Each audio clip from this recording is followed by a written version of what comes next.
สิกรรมอันนี้ครับเด็กชายหมื่นวรรณแพทย์เนาะครับผมแยกให้เราลองขอไก่คอควายมูกษัตริย์ครับเด็กชายหมื่นตอบไปแล้วเนอะวรรณแพทย์เด้อเด็กชายหนุ่มว่าอย่างอ๋อจำได้ก่อนเด็กครับเจ้าตอบข้อไหนครับแม่นวลขอตอบขอใครมันก็หาจ้ะขอใครพามเนาะแม่นวลเดาเอาเนาะเจ้าเดาเนาะครับจ้าครับเจ้าเด็กจ้าครับผมตะกี้เด็กชายหมื่นน่ะข้อไหนครับข้อควายหรืององูเนาะตอบข้อไหนเด็กชายหมื่นตอบว่ากสิกรรมกสิกรรมนี่คือคำถามนะในวรรณะทั้งสี่ผู้ศึกษาด้านศิลปะและกสิกรรมพาณิชยกรรมคือพวกใดอ่ะลืมไปแล้วเด็กชายหมื่นเด็กชายหมื่นต่อไปเนาะเด็กชายหมื่นโทรมาเมื่อกำลังวางหัวสับดีเขาไม่ได้ฟังเนอะฟังอยู่นั่นแล้วมันลืมไปนะท่านสมัครอยู่ใกล้โทรศัพท์น่าจะได้ยินชัดเจนกว่า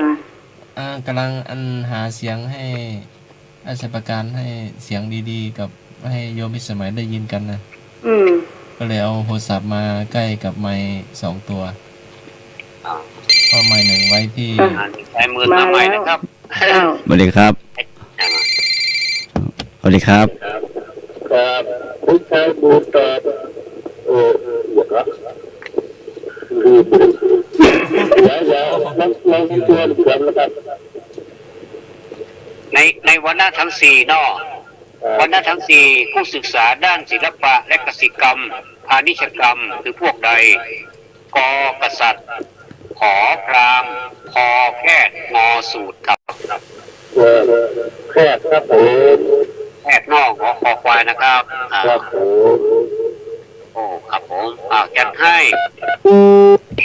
ครับผม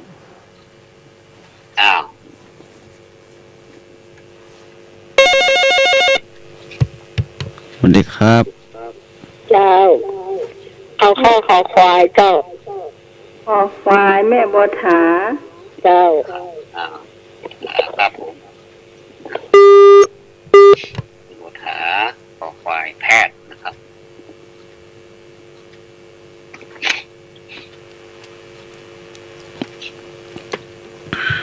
ให้ตอบเหมือนเปิ้ลน่ะได้เขาจะตอบแบบเหมือนเปิ้ลเขาจะเอากอไก่เจ้าสวัสดีครับครับอาจารย์ท่านสมัครท่านนะครับที่ไหนขมูลครับครับผมสวัสดีครับครับชื่อลงหมดได้นี่ข้าอาจารย์ตั้งชื่อเลยฮะใช่เหรอข้าอาจารย์ตั้งชื่อเลยให้ลงหมดได้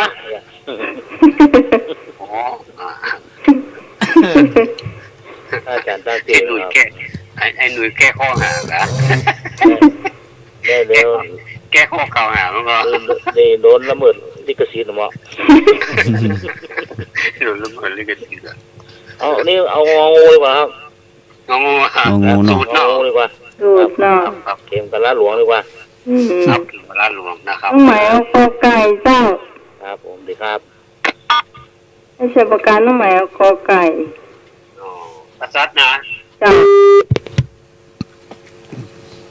ครับเหมือนเปิ้ลน่ะก็ดีเหรอ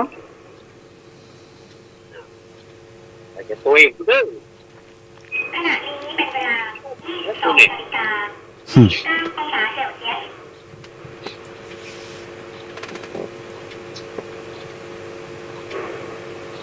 บางทีก็หูว่ามันบ่ถูกก็มีนะเจ้ากสิกรก็หูอยู่กษัตริย์มันจะไปทำเจ้าต้องใหม่เนอะโอ้จะเป็นมาตัวเลยนะเจ้าเอากอไก่เจ้าฮะเอากอไก่นะเจ้าเอากอไก่หน่อยเจ้าไผ่เนี่ยไผ่ตัวน้องไหมเดี๋ยวสามยอดเจ้าพี่สาวเป็นสามยอดเจ้าสาวแต่การเล่าเป็นอิสระครับสาวแต่การว่าอย่างเนอะจริงนะ เขาก็หัวกันว่ากสิกรเนี่ยคือเจ้านานะพระราชาประโยชน์ธรรมอ่ะก สวัสดี ษัตริย์ ครับ อ๋อครับ ครับราชการท่านสมัครนะครับ เจ้า สวัสดีทุกคนนะครับ ครับสวัสดีครับ ดีครับ ข้อขอใครนะครับ ขอไข่ ขอไข่ กษัตริย์ เนาะ สาม อันนี้จากไหน ช่างไหนเจ้า จะต้องได้ครับ สุเกตครับ ได้สเก็ต หนุ่มดอยสะเก็ด ดอกแดงก็เจ้าตั้งบ้านดอกแดงก็ แม่นะครับ ดอกแดงวะ เจ้า ได้ บ้าน ส ดอก เก็ต แดงตำบลสง่าเนาะ ครับ ครับ ไอ้หนุ่มบ้านดอกแดง เจ้าตำบลสง่าเจ้า หนุ่มบ้านดอกแดง ดอกแดง ตอบอะไรนะ ครับ เจ้า ดอกแด เอา ง ข้อไหนก็ขอไข่เนาะ ขอไข่วะ ไข่ไข่ ขอไข่วะ เจ้า ครับขอบคุณครับ ครับสวัสดีค แล้ รับ วขอบคุณเจ้าไอ้บ่าวตังบ้านดอกแดงเนาะ ได้สเก็ต ยังโดยสเก็ตแฟนรายการก็จะนักบางที อ๋อ เปิ้นก็ไม่ได้โทรมาเนาะ ครับ ไม่บ่าวเข้าว่าต่อให้โทรมาเลยเจ้ามาเอาข้อไหนเจอเลย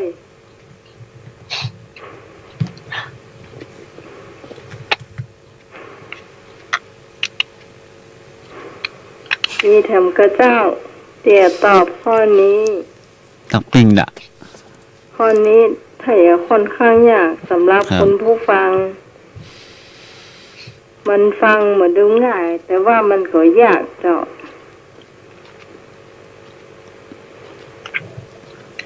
เฉลยเนาะ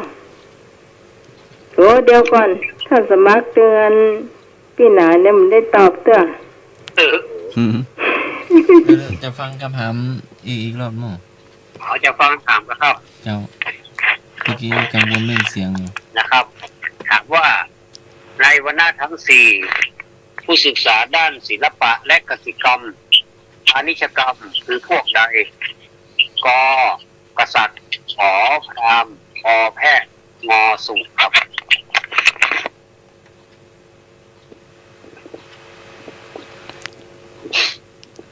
ตอบขอไข่เนอะผมตอบขอไข่เนอะ สูตรเนาะ เอาปิดขอใครนอก ครับ เอาสูตรเนาะ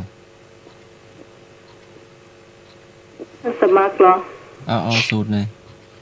เอาสู อา ตร ชีพที่ สูตรงองูก็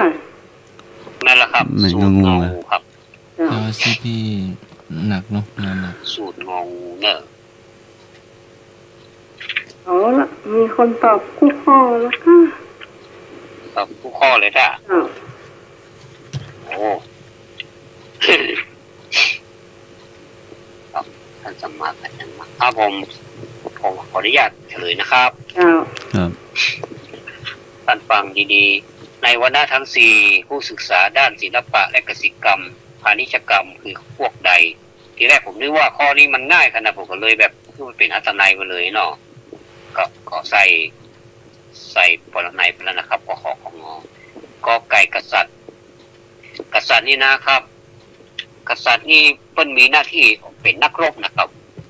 มันได้พาณิชยกรรมมันได้ผิดศิลปะกสิกรรมใดๆทั้งสิ้นนะครับเนาะแต่ก่อนนี้กษัตริย์ออกรบนะครับ ครับ กษัตริย์คำว่ากษัตริย์นี่ออกรบนะครับ ออกค่ายพราหมณ์นี่มีหน้าที่สั่งสอนอบรม เป็นผู้ทำพิธีต่างๆ เพื่อเป็นกำลังใจให้กษัตริย์ออกรบนะครับเนาะ ครับ อันนี้ไม่ได้เกี่ยวกับ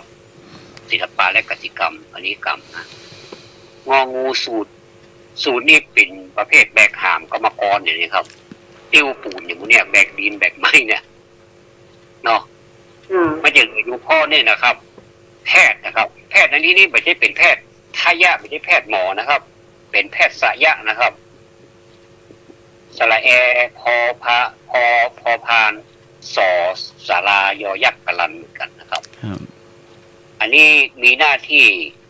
ศึกษาด้านศิลปะและก็กสิกรรมพาณิชยกรรม คือพวกแพทย์ออกไว้ถูกต้องนะครับ มีเด็กชายหมื่นแล้วก็แม่บัวถา2 ท่านนะครับ ถูก ตอนนั้นผิดหมด ผิดหมดเนาะ หมด อ้าว แพทย์ถูกอ่ะ พอมัน แพทย์ ผมก็นึกมันง่ายผมก็นึกว่าเป็นอันตรายที่ว่าใกล้นอกว่า ข้อต่อไปเจ้า ต่อไปเปลี่ยนบรรยากาศโอ้ในอีนี่เอาตายนี่ให้เหยียบขนาดนั้นเอาอีกเอาม้วนๆนะครับคาถามหาละรวยคาถาที่ทำให้ผู้หญิงนิยมชมชอบเราภาษาเมืองจะเรียกว่าคาถาอะไรคาถามหาละรวยคาถาที่ทำให้ผู้หญิงนิยมชมชอบเราภาษาเมืองจะเรียกว่าคาถาอะไรเจอเลยครับอันนี้เป็นคำเมืองนะโอมคาถามหาละรวยน่ะคนเมืองเขาฮ้องว่าอย่างครับจุดเปลี่ยนบรรยากาศเนาะเอามาแล้วสายแรกถ้าจะเป่ากระถางเรื่องนี้มาแล้วเจ้าได้เอาว่าอันกระดาษสาวหงกระดาษสาวหงแม่เนาะครับไม่พูดว่าเนี่ยไม่พูดว่าใครจะซวยไม่พูดพ่อประกาศแดงตอบจะได้ก็ว่ามาเนอะตอบได้ก็ว่ามามันจะมีคำตอบอยู่คำเดียวที่มันถูกนะครับ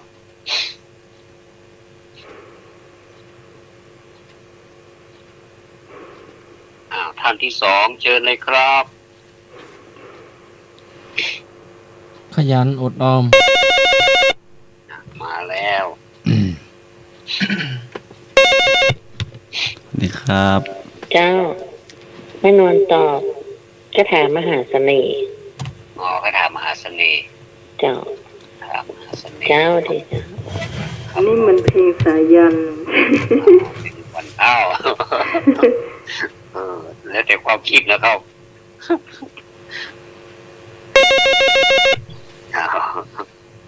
สายที่สามเจ้าครับไม่นวนเจ้าแม่บัวถามว่าใดก็เป็นตะลวนแม่แม่บุญเป็นตะลวนแม่นวลเจ้าเป็นแม่นวลนะครับ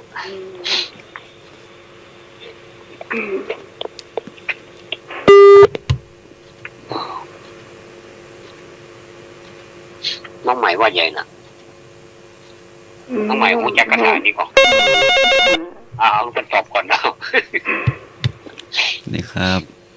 กระถางเขาครับไม่ได้ใช้บริการบ่อยนะกระถางเขาเนี่ยมันพูดแต่ของเรื่องของอะไรอ่ะพูดแต่ของเรื่องของเล่นนะเนาะเจ็บปากหวานโคตรส้มนะใจละใจเนาะเรื่องความเนี่ยเนาะท่านพระครูวิศวัตท่านพอว่าวันนี้ไม่มีเพลงนะห้องกันเองวะเพลงอ่ะห้องกันเองวะนายขมูล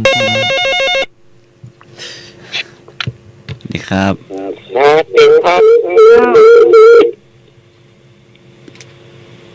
พ่อเติมแม่บุญครับแม่บุญสาวหงเนาะอันนี้ตัวแม่บุญครับอันนี้ตัวให้บุญตัวให้หนุ่ยแม่บุญคาถากอดใบไม้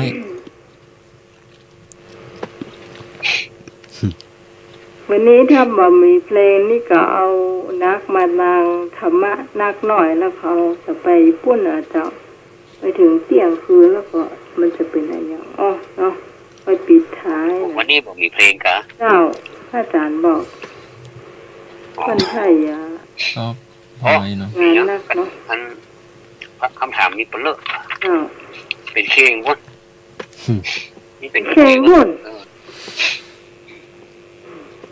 เอาละใครจะเป็นสาวโฮมใครจะเป็นมหาเสน่ห์ก็เป็นมาเนอมันถึงได้ผลถึงคู่แล้วเนาะแต่ว่าพ้นท้องอย่างแต่อันนี้เห็นได้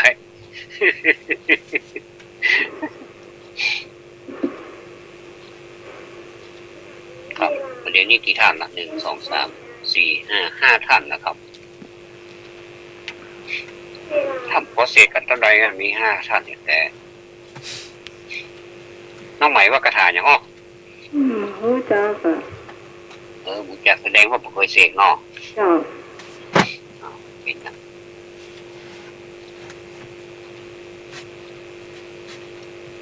ปอแล้วบอเนาะขออนุญาตเฉลยนะครับคาถานี้วันนี้มันเป็นเพลงลูกทุ่งเพลงหนึ่งนะครับที่ว่าอย่างโอมหาละรวยน่ะเป็นอย่างนั้นอยู่นะโอมนั่นน่ะที่ของเรื่องรักสลับใจนะคะนั่นละแล้วก็อันเอกชัยเอามาฮ้องแหมก็จัดหมดแล้วครับนั่งจำก้นแก้วนะครับไม่ใช่ใช่เหรอไม่พูดทำถูกไหมยังเธอคนเดียวกันร้องหรือเปล่าคาถามหาเสน่ห์อย่างน่ะคาถามหาเสน่ห์อันนี้โบราณนี่เปิ้นชอบใจกันเนาะแต่ว่ามันจะได้ผลประการใดนั่นผมไม่เคยใจสักเตือนเนอะผมหน้าสื่อเนี่ยหมดต้องไปกระชากกระเถือเสื้อยังครับแต่สำหรับเปิ้นแต่ก่อนเปิ้นชอบใจกันคาดกรรมไทยเปิ้นว่ากรรมไทยเปิ้นว่าอันมาปิ่นมาคาถามหาแล้วรวยเนาะทีนี้กรรมเมืองของเรานี่ก็คือง่ายๆครับคาถาสาวหูนะครับเนาะคาถามหาเสน่ห์นี่ยังเป็นภาษาไทยอยู่นะครับคาถาสาวหูเนาะแต่ผมส่วนมากมันจะเป็นคาถาหูสาวว่ามันชื่อสาวหูแล้วก็เอาละเอาอย่างสั่งมาจะเอาข้อใดจะเอากำเมืองเห็นก็ว่าจะเอาธรรมะต่อดีกว่าธรรมะก็ได้ข้อเดียวอยู่เอาพุทธะกับว่าธรรมะครับธรรมะดีกว่าธรรมะเนาะ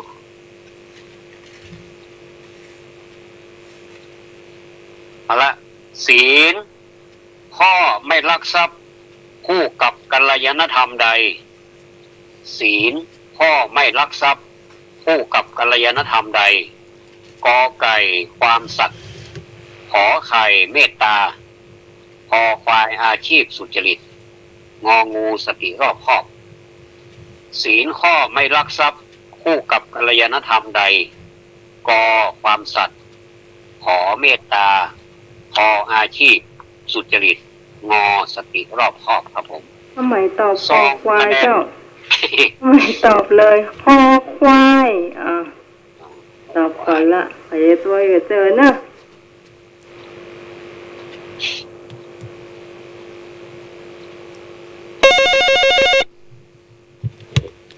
ครับเจ้าไม่นอนเป็นน้องใหม่นะเจ้าไม่นอนเจ้าดีเจ้ามาแม่บถามาแม่แดงมาแม่บุญมาเจ้านี่ครับ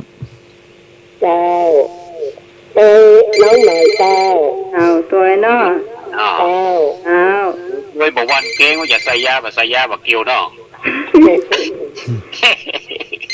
เกี่ยวไปหนึ่งเนาะครับ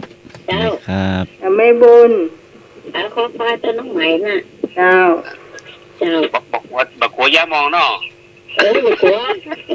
ยานั่นอยากทาน้ำแดงอ่ะคุณเคยยาแผนยาแดงแล้วขาดนะพยาตัวก็เจริญเจ้าสวัสดีเจ้า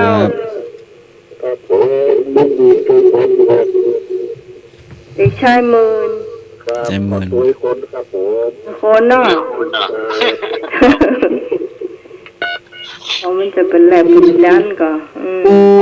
มือนี้ตั้งการเลยเนาะต้องระวังนะตั้งการเนอะไอ้บ่าวดอกแดงเจริญนะเจ้าแต่ถ้าลงกับหมู่ลงก็เป็นหมู่เจ้าครับสวัสดีเจ้าไอ้หนุ่ยพ่อได้มันเต่าคนเพื่อนอ่ะพ่อได้ที่มันเต่าคนเพื่อนพ่อไก่นัวครับพ่อไก่โคกนัวครับผมพ่อไก่โกเนาะงัดข้อตัวอีกอ่ะงัดข้อเจ้างั นะก็ ใช่ค่ะ น้องใหม่มีหมู่ไปทนกันแล้วนะ แล้วสายหนึ่งเจ้า ไอ้หนุ่ย เป็นสายหนึ่งวางไปหรือยัง ดักละ ผมมาใหม่เนี่ยเจ้าผมมาใหม่เนอะไอ้บ่าวเข้าว่าต้องหายโทรมาได้เนอะเจ้าไอ้บ่าวต้องมาดอกแดงเจ้าพี่สาวปาบงสารปียังหมอมาตั้งเนอะพี่ตองตะคืนก็มาประดึกน่ะพี่สาวต้นเปล่าเจ้าผมมาตอบได้เนอะ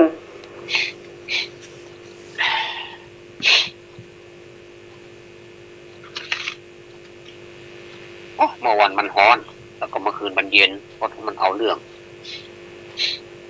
ให้สบาย มีแถมกระเจ้าคุณผู้ฟังเตี่ยตอบโทรเข้ามาได้นะเจ้ามาละ สวัสดีครับ เจ้าใช่ไหม ไอ้นึกพ่อใหญ่ นึก ตัวกับไปยาที่คุณวิชาหมายว่าหรือแก่ยาทานนั่นแหละไปตัวคุณวิสมัยครับ จะโต้ยเนาะ จะทายาด้านเองด้วยเนาะได้เลย ตัวกับยาแสดงไม่อยู่รู้ เนาะแล้วตอนแรกผมเอาทานนักเนื้อหอมมากหายรูปอย่างหายหมดละมันเป็นยามหัศจรรย์เลยนึก เจ้า ครับขอบคุณครับ วันนี้น้องก้อยเนอะน้องก้อยหายแซ่บเนอะน้องก้อยเดี๋ยวดีแม่ครัวหมูห้านะเจ้าแม่พลอยหมูห้าไม่ห้อยเงินนะเจ้า โอ้อุ้ยไปไหนอุ้ยอ่ะ อุ้ยไปจังไรหมู อุ้ยไปล่างไปปั่นรถถีบเล่นอยู่กลางอะไรอ่ะ แม่แดงแม่ธิดา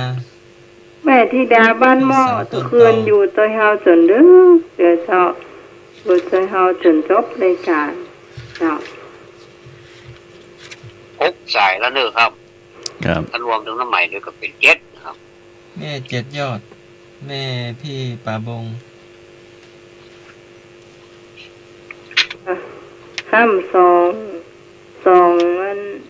ท่านที่บัดได้ตอกคือ พี่สาว ที่ไหน ลำพูนน้องก้อย ครับวันท่านสมัครจะเอาข้อไหน สมาข้ออย่างวะ เราลองถามใหม่เนาะ ถามได้วะ ศีลข้อไม่ลักทรัพย์คู่กับกัลยาณธรรมใดนะครับกอไก่ความสัตย์ขอไข่เมตตาขอควายอาชีพสุจริตงองูสติรอบคอบครับ เอางองูเข็มกระดาษหลวงเอาที่นั้นเอาว่าอย่าง เอาข้อกอไก่เนาะเดี๋ยวครับ อ๋อพี่นานขอไก่นะครับ ครับ อาจารย์เนาะอาจารย์สมัคร สติรอบครอบ อ๋อสติรอบคอบงองูนะครับ เจ้า ครับ ก็อยากเอาทุกข้อแหละแต่มันจะเป็นให้เลือกข้อเดียวเนอะ ให้เอาทุกข้อว่ะ เอากูคอย ข้อครับ ไม่มีถูกทุกข้อ ได้ มี ลืมโกอาจารย์แล้วก็เอามาถูกทุกข้อ ถูกทุกข้อ แต่ว่ามีจอจานปุ่น ครับ ชอช้างเนาะ แต่ว่ามีจอจานทุกข้อ คนนี้ก็ดีคนนี้ก็ดี ซับขาลอกข้อกันเนาะ นี่มีอาจารย์ได้มีซับขาลอกทันแล้วครับผมขออนุญาตตอบได้แล้วนะครับเนาะ ศีลข้อไม่ลักทรัพย์คู่กับกัลยาณธรรมใด ข้อไม่ลักทรัพย์คือผมไม่ได้ถามตรงๆนะครับคืออธินาทานเนาะก็คือศีลข้ออธินาทานเนาะไม่ลักทรัพย์มันก็คู่กับ ไอ้อันไหน อาชีพสุจริตแน่นอน อั นะ น ค ไหน รับ ติ๊กๆไว้นะ เนาะต้องไม่ลักทรัพย์คนก็ต้องมีอาชี อั พ นก่อนต้องหมายตอบถูกเจ้า ขอควายถูกต้อง มันคือกับตัวเก่าเน เรา อะ ว่าจะได้ข้อใดถูก ขอ คอควายอ่ะถูกอ่ะ ข้อว่าจะได้ข้อ ขอควายอาชีพสุจริตครับ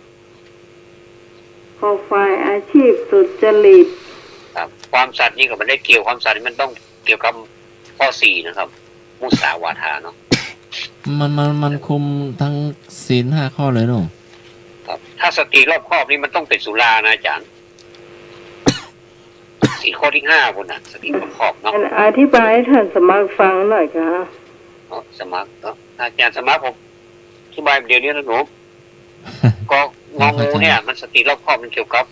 ไม่ดื่มสุราไม่ก็ครับ ถ้ามันตรงกับข้อ อยู่กับข้อ5เนาะอันนี้ผมถามข้อ2เนาะ4ข้อ2นะครับกอไก่ความสัตย์บ่เกี่ยวนะครับข้อสัตย์ความสัตย์นี่มันเกี่ยวกับข้อ4เนาะมุสาวาทาเวรมณีนะครับอ๋อมันละเอียด เมตตานี่เกี่ยวกับข้อ1นะครับปาณาติปาตาแสดงมาถาม4ข้อด้านบ่ได้นะครับเนี่ยความสัตย์เมตตาอาชีพสุจริตสติรอบคอบต่อไปเป็นอย่างนี้ฮะสร้างมาเตอร์ครับเป็นคำถามทางโลกของถามทางโลกกะเขาจะได้ทันโลกว่าโลกไปไกลแล้วถามทางโลกถามทางโลกนี่มันก็ต้องแบบเอาทางโลกมาถามเนาะเอาเหตุการณ์ปัจจุบันก็ได้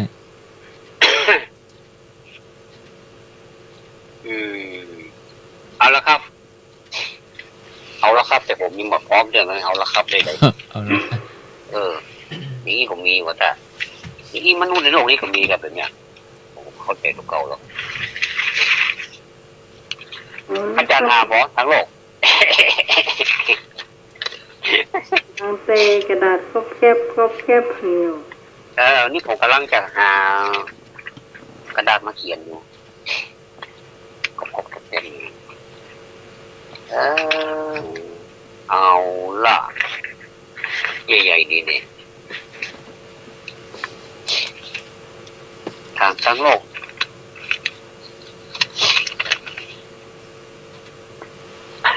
ทางทั้งโลก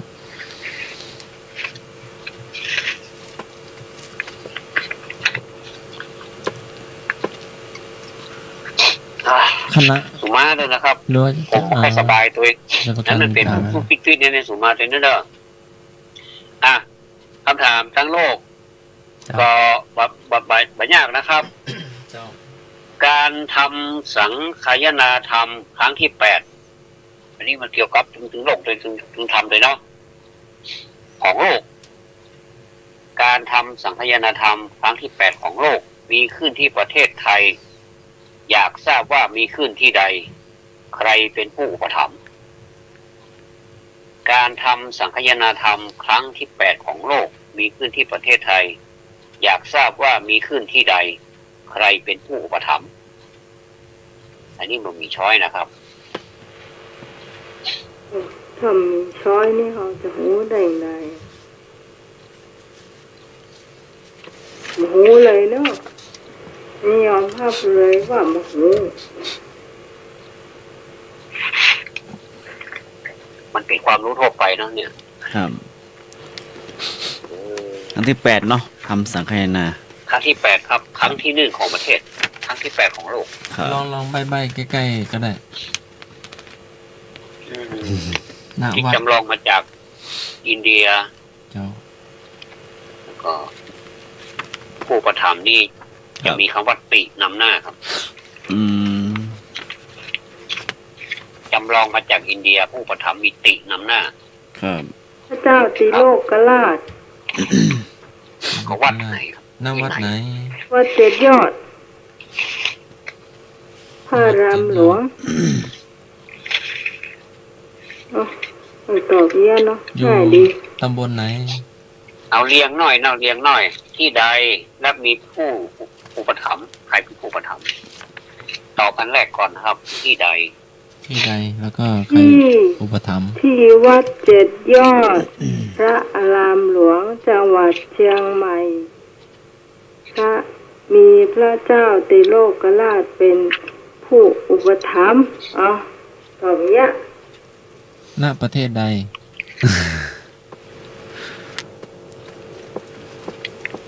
ท่านอื่นหันคุยก็ครับ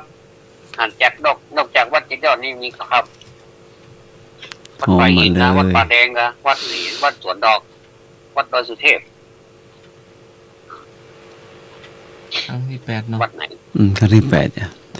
เอาประเทศไทยด้วยครั้งแรกนะในประเทศไทยที่ประเทศไทยเนาะครั้งที่8ของโลกนะจ๊ะนี่เกิดก็ไม่ทันเนาะเกิดไม่ทันเจ้าจึงไม่พูดนะครับเป็นเจ้าของพื้นที่แต่ก็พอได้ยินวัดเจ็ดยอดครูบาอาจารย์ตะโพธารามพระเจ้าติโลกราชได้กะเป็นอุปถัมภ์ แบบอุปถัมภ์ครับ ถ้าผู้ฟังที่อยู่ทางบ้านเราว่าใหญ่น่ะ นักปิ้งด่ะ นักปิ้งอ่ะ ผู้ฟังที่อยู่ทางบ้านโทรมาได้เจ้า ถ้าบอกฮู้จะว่าได้กับตัวน้ำใหม่ก็ได้เจ้าตึกลากก็เต่าตะกันเจ้าใหม่เป็นหน่วยกล้าตายแล้วนะกระตาย ปัญหาพวกนี้มันยากเลยนะครับ มันจำเป็นต้องมีช้อย มาแล้วเจ้า ดีครับ แล้วก็ น้องไม้ เจ้า อุ้ยตัวน้องใหม่นะอุ้ยไปชอบเติมเงินยังไม่ได้เตื้อลืมเติมเงินน่ะใครเติมเมื่อก็ได้เนอะ10 บาทมาพูดอย่าไปฮื้อขำบ้านพ่อวันนี้ละปูนหนึ่งประตูฮื้อละปูนบน10 บาทอย่าดูคนเท่าเนาะ ดูคนเท่า อย่าดูอุ้ยจ้ะ เจ้า ฟันลูกทีเขาหลงไปเติมยังไม่ได้แต่เดี๋ยวเนอะเดี๋ยวตัวน้องใหม่นะเนอะ เจ้า ครับอีกครับ มาละเอาไผ่มาต่อแหม แต่ต่อไปเจ้า ขอโทษเสียได้มากับมาถือกันพูกว่า นี่ครับ จะไม่ปัญหาเลยเนาะ เลยนอ สันด้วยเนาะสันตัวแม่บัวถา แล้วไผ่ต่อไป นี่ครับ เจ้าไม่บุญ เติมน้องใหม่ได้นะ เจ้า ไม่บุญพร้อมได้เลย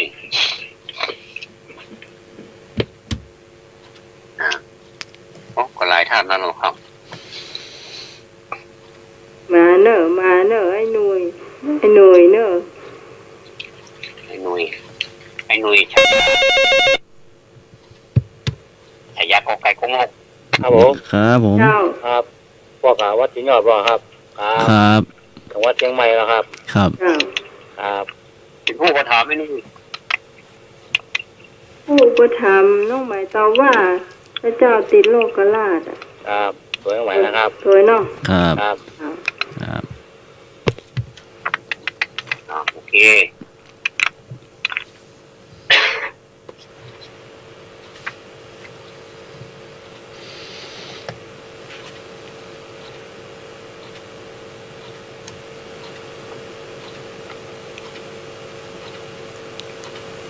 ผู้ฟังท่านไหนจะตอบต่อไปเจอเนอะ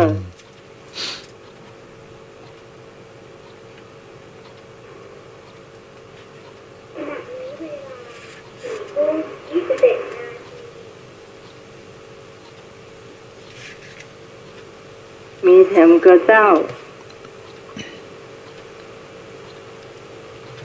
ถ้าบ่มีเราจะได้เฉลยเดียวอ่ะถ้าสมัคร สมาว่ะ ว่าการ ชอบอย่างนี้ โดยวัดเจ็ดยอดแล้วก็พระเจ้าติโลกราชมันเป็นประธานอุปถัมภ์ฝ่ายสงฆ์ฝ่ายคฤหัสถ์นะฝ่ายพระมหากษัตริย์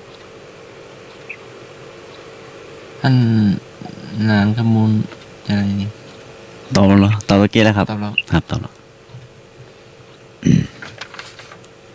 ตอบโดยโยมเป็นสมัยหนึ่ง เจ้าเฉลยได้เลยเจ้าให้เชาวกัน วัดเกตยอดครับ หรือว่าวัดมหาโพธารามถ้าไผ่ตอบวัดเขานะ เจ้า วัดก็ได้วัดมหาโพธารามก็ได้แสดงว่ามีความรอบรู้หลายอย่างนะครับ เพราะว่าวัดเกตยอดนี่เคยมีชื่อว่าวัดมหาโพธารามนะครับ เพราะมันมีเจดีย์มีนั่นน่ะมีต้นโพอยู่เห็นครับ ก็มีผู้สนับสนุนโดยพระเจ้าติโลกราช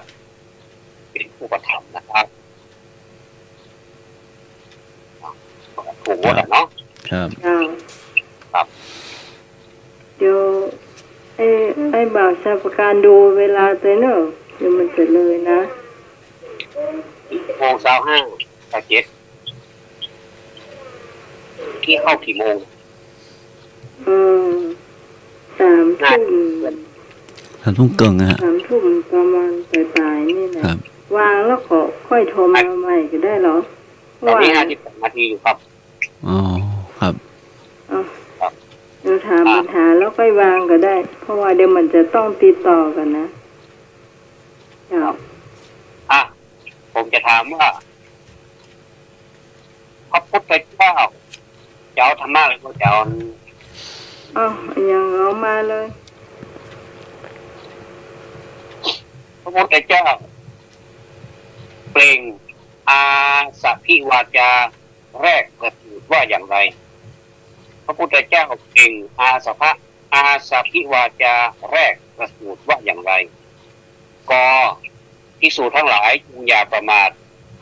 ขอเราบังเกิดมาเพื่อเป็นพระพุทธเจ้าพอบวงได้เกิดขึ้นแล้วงอเราเป็นผู้เลิศเป็นผู้ประเสริฐที่สุดโปรดฟังอีกครั้งหนึ่งครับพระพุทธเจ้าเปล่งอาสัพพิวาจาแรกประสูติว่าอย่างไรก็ภิกษุทั้งหลายจงอย่าประมาทขอเราบังเกิดมาเพื่อเป็นพระพุทธเจ้าพอบวงได้เกิดขึ้นแล้วเราเป็นผู้เลิศเป็นผู้ประเสริฐที่สุดเชิญครับอันนี้คำตอบอยู่ในใจแล้วนะเจ้าแต่จะให้คุณผู้ฟังตอบก่อนไม่ใช่ประการวางก่อนเลยเดี๋ยวก็ติดต่อมาใหม่เลยเจ้าเพราะว่ามันจะได้ต่อกันต่อเนื่องเนาะครับเจ้าฟังสามารถโทรเข้ามาได้เลย053-226-058เจ้าใครจะเป็นสายแรกที่ตอบคำถามนี้เจ้า052-010-462เจ้า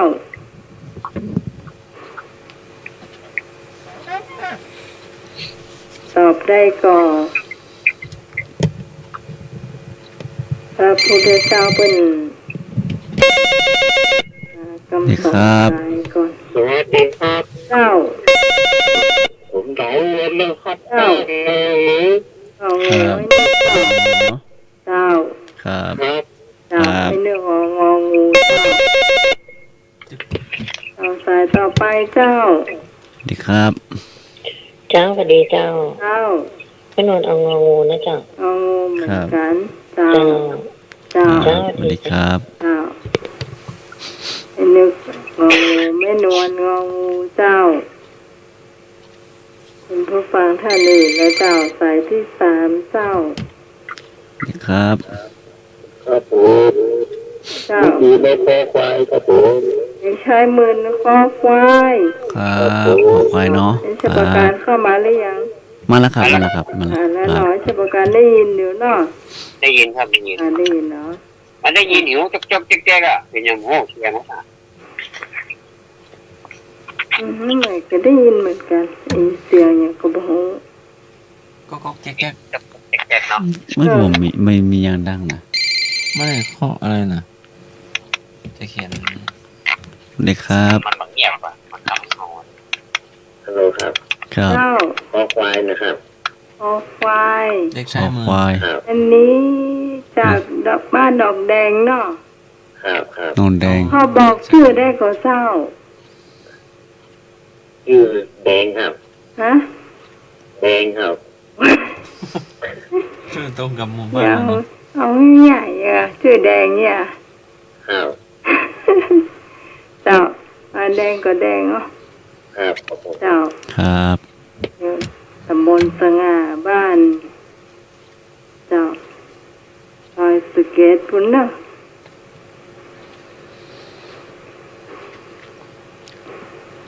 ตังพุ่นนะเจ้าสำราญราชดอยสเก็ตตลาดใหญ่หายไปไหนหมดนะเจ้าต้องอะไรอย่างคะลืมไปแล้วเนี่ยอย่างดอยสเก็ตนักขนาดเลยแม่บุญตอบข้อไหนแม่นวลตอบมาแล้วแม่บัวถาแล้วเจ้าตอบข้อไหนเด็กครับครับผมครับกอไก่กุ้งโง่ครับฮะกอไก่กุ้งโง่ครับกอไก่กุ้งโง่ครับเจ้าให้หนุ่ยฉายากอไก่ ครับ อยากเข้าไปงง ดีครับครับ อาเตออาจารย์ไงอ่ะ องูเจ้า เจ้า เจ้า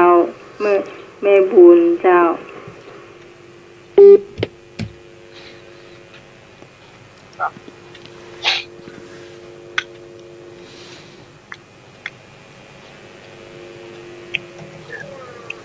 มีท่านที่จะตอบครับ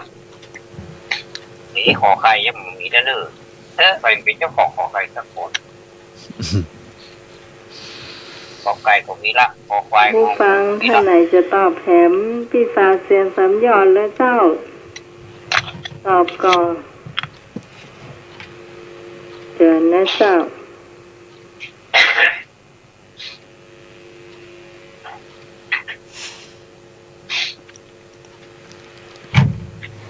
หลายคนแล้วเนาะหลายท่านแล้ว เจ้า ตอบเข้ามาครับ นี่เขาตอบพ่อควายนะครับเนี่ย พี่นานตอบคอควายน้องหมายเอางูเจ้า ครับ สมัครเหรอ น้องหมายเอางูเนอะ สมัครเอาข้อไหน โอ้ก็แล้วแต่กะพี่นานคอควาย ข้องอเนาะจริงนั่นน่าจะเป็นเจ้าชายจิตรถาก็กำลังเกิดใหม่อยู่กำลังประสูติอยู่เนาะยังไม่ได้ตัดสรู้ จานล้อจานข้อไหน ข้ององูเจ้าชายจิตรถาที่เป็นว่าจะเป็นผู้ประเสริฐที่สุดในโลกชาตินี้เป็นชาติสุดท้ายเนาะแต่ท่านยังไม่ได้ตัดสรู้ ครับ เลยครับ ส่งตัดสรู้ตอน ถามว่าพระพุทธเจ้าเปล่งอาสัพพิวาจาแรกประสูติว่าอย่างไรแรกประสูตินะครับ ตอนประสูติ ตอนนั้นยังไม่ได้เป็นพระเจ้านะกำลังจะเกิดใหม่ๆนะ เจ้า เป็นเจ้าชายจิต แส ร ดง ถา ว่าตอนนั้นเราอ่อนยังบอกมีสิทธิ์ที่จะไปพิสูจน์ทั้งหลายเด้อเนาะอย่าประมาทอย่างนะครับ จะเป็นเจ้าชายจิตรถา ทั้งหลายจงอย่าประมาทอันนี้ยังไม่ได้เป็นพระเจ้านะครับว่า เชื่อยังมีเต้เลย มีเจ้าเนี่ยก็ยังมีเจ้าเปล่งวาจามาครั้งแรกเลยนะครับ เจ้า พอไข่ปัดตัดออกไปดึงมีใครเอาเลยพอควายบวงได้เกิดขึ้นแล้วบวงได้เกิดขึ้นแล้วนี่อันนี้ลำพึงตอนพระราหุลประสูตินะครับตอนนั้นอายุของพระเจ้า29 ปีแล้วเนาะ คนละช่วงคนละตอนกันเนาะ 29 ปีแล้วนะครับ อันนี้ผมถามว่าแรกเกิดนะครับ เจ้าชายสิทธัตถะแรกเกิดยังมีกี่เดือนเพราะฉะนั้นเหลืององูข้อเดียวครับ เราเป็นผู้เลิศเป็นผู้ประเสริฐที่สุดอันนี้คือคำตอบที่ถูกต้องนะครับ เจ้างองูถูกนะเจ้าคุณผู้ฟัง ครับ ต่อไปจะเอาคำถามดี เอาคำถามทั่วไปหรอ เจ้า เจ้าคำถามต่อไปได้ คำถามทั่วไปนะครับ ถามว่าศาสตราจารย์เกียรติคุณแสงจันทร์งามท่านใช้นามปากกาว่าอะไร และมีผลงานเด่นในเรื่องใดเลือกมาหนึ่งผลงานครับศาสตราจารย์เกียรติคุณแสงจันทร์งามท่านใช้นามปากกาว่าอะไร และมีผลงานที่ดีเด่นเด่นมันเด่นหมดนะครับเลือกมาหนึ่งผลงานว่าท่านหูนักกว่าใส่เข้ามาหลายผลงานก็ได้นามปากกาชื่อธรรมโคตรแต่งหนังสือลีลาวดีอ้าวใครจะตัวพี่หนางลีลาวดีครับเลวตะนี่มันตัดในเรื่องของลีลาวดีนะครับครับ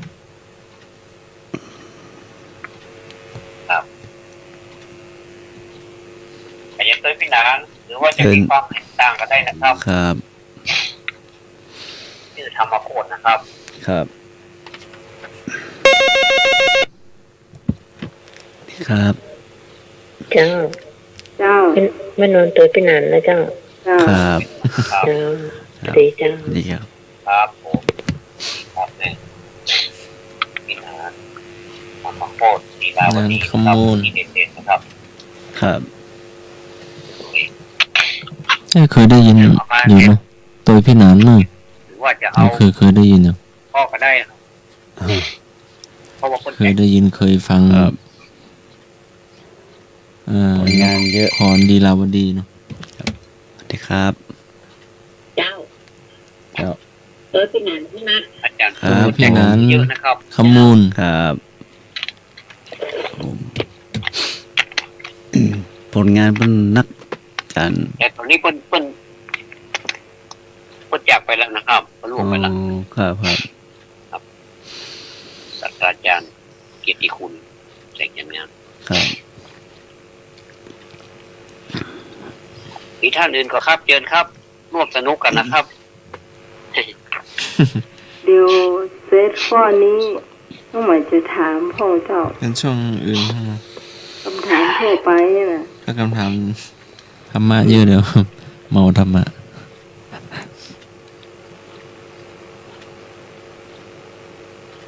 ผมยังไม่ได้ถามว่าตำแหน่งเปิ้นในอดีตเป็นอย่างพ่อไหมนะอันนี้จะยากเลยเนาะ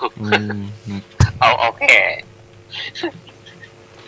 เอาแค่นามปากกาก็พอแล้วครับโคตรงานเนาะ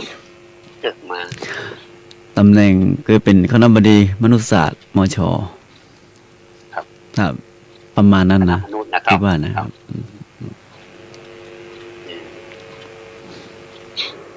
อาจารย์สอน สาย มาม วิชา กุฎ กา เนาะ รนี่นะครับโตมาตลอด คนไหนได้เรียนหนังสือได้ดูหนังสือของพวกนี้จะจำพวกดีนะครับจำติดตาเลยครับอาจารย์นี่คนอายุ90 ปลายก่อนนะครับ92จากไปขณะพระราชทานเพื่อจะมาเอาเลยครับเพื่อของให้ชาวพนักกิจธรรมดาราชทานมาเอานะครับ เป็นการเผาธรรมดาแต่ว่าคนนักขนาดเลยครับคนไหลกันมาโอ้ทั้ง4 ทิศเลยนะครับมาอันนี้คืออาจารย์แต่งกันเอาเฉลยแล้วบอกครับนอกเพื่อรักษาเวลาครับท่านที่มาได้เฉลยเขาบอกท่านที่มาได้ตายก็เป็นอย่างนะครับก็ขอร่วมฟังหูด้วยกันครับศาสตราจารย์เกียรติคุณแสงจันทร์งามซึ่งเป็นอดีตไปแล้วนะครับตอนนี้ท่านได้จากของเราไปละไปสู่สวรรค์แล้วท่านใช้นามปากกาว่าธรรมโคตรนะครับธรรมโคตรและก็มีผลงานที่ดีเด่นลีลาวดี3 เล่มผมขอเติมด้วยนะครับพี่หนานครับมีธรรมธาราตะวันออกตะวันตกพบพระธรรมลีลาอันนี้ใจในนามปากกาธรรมโคตรแล้วก็แหมยืนเห็นนักขนาดเลยบอกมันถูกเลยนักขนาดนักลงไปครับอันนี้คำตอบเนาะตัวนี้นะครับนี่น้องใหม่จะถามต่อเนาะครับน้องใหม่ถามต่อว่าง่ายๆนะเจ้าคุณผู้ฟังเข้าใจไวๆตอบเนอะก็ด้วยไวแล้วก็เมื่อเวลามันนักสไลด์เราก็ช่วยกันโทรมาเนาะ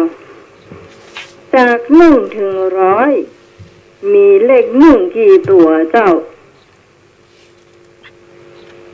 1 ถึง 100มีเลข1กี่ตัว1ตายเจ้าโทรมาเลยถามพวกว่าถามผิดครับเนี่ยถามเลข1เหรอเขาว่าเลขถามเลข1มีกี่ตัว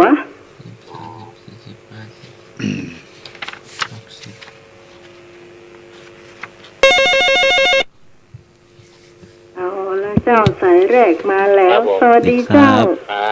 เจ้า1ตัวเดียวครับผมไอ้หน่วยลงหน้าปลอ1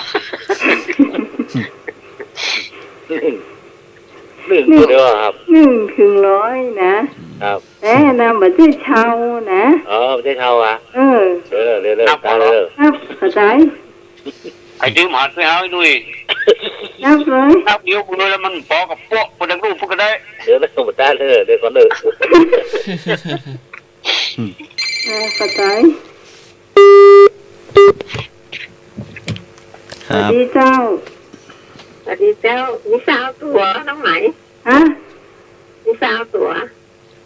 มี20 ตัวเจ้ายังมาเฉลยจ้ะ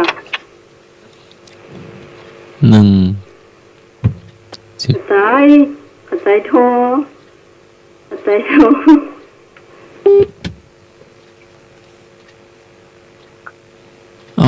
มี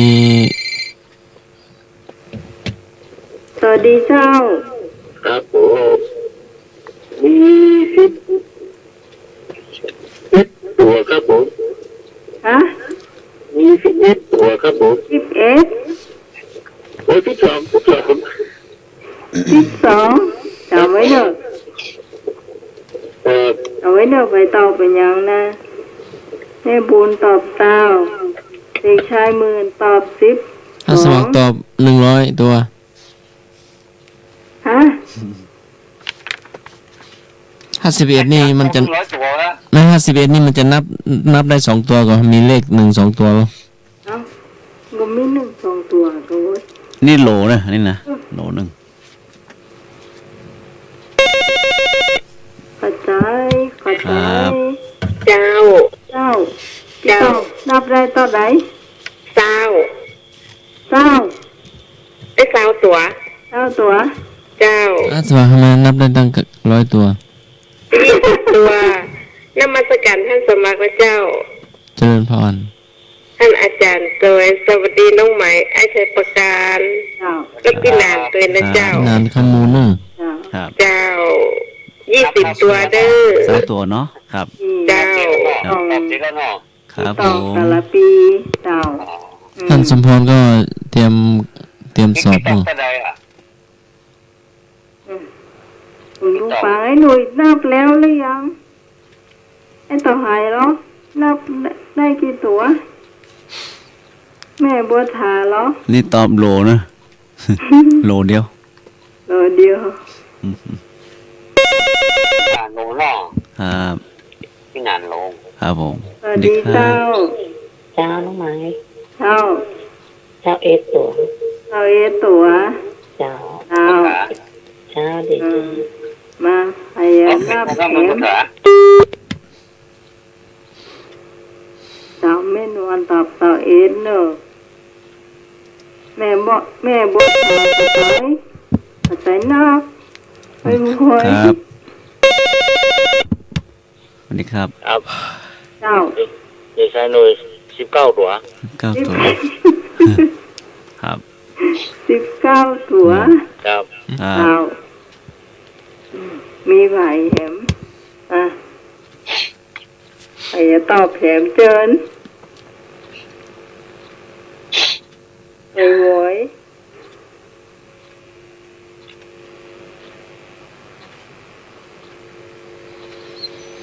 นี่ถ้าไปแข่งนี่นะมันหมดเวลาแล้วเนอะบอกก่อน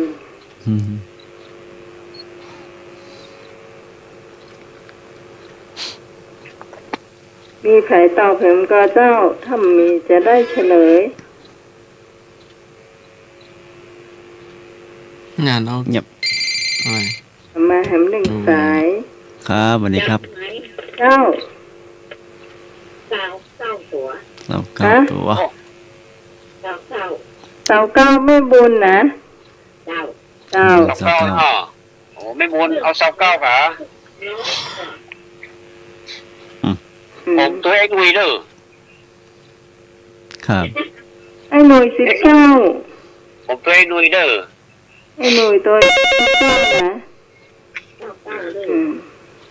ครับสวัสดีเจ้านี่ครับน้องไม้เจ้าไม่ได้เจ้าเอ็ดเนาะเจ้าเจ้าอ๋อครับตัวไม่นวลวันนี้เหมือนเจ้ามาแหม1สายครับเจ้าจำเดิมเจ้า20ตัวเจ้าฮะยืนยันจำเดิมเจ้า20ตัวเจ้าปีศาจเสียงสำยอดใจเจ้าสาวประสานเจ้าโอ้ละปูนดะมาไกลละชาวประสานละปูนนู้นเจ้าละปูนอำเภอเมืองกะปูนดะประสางเนาะครับประสางมาใหม่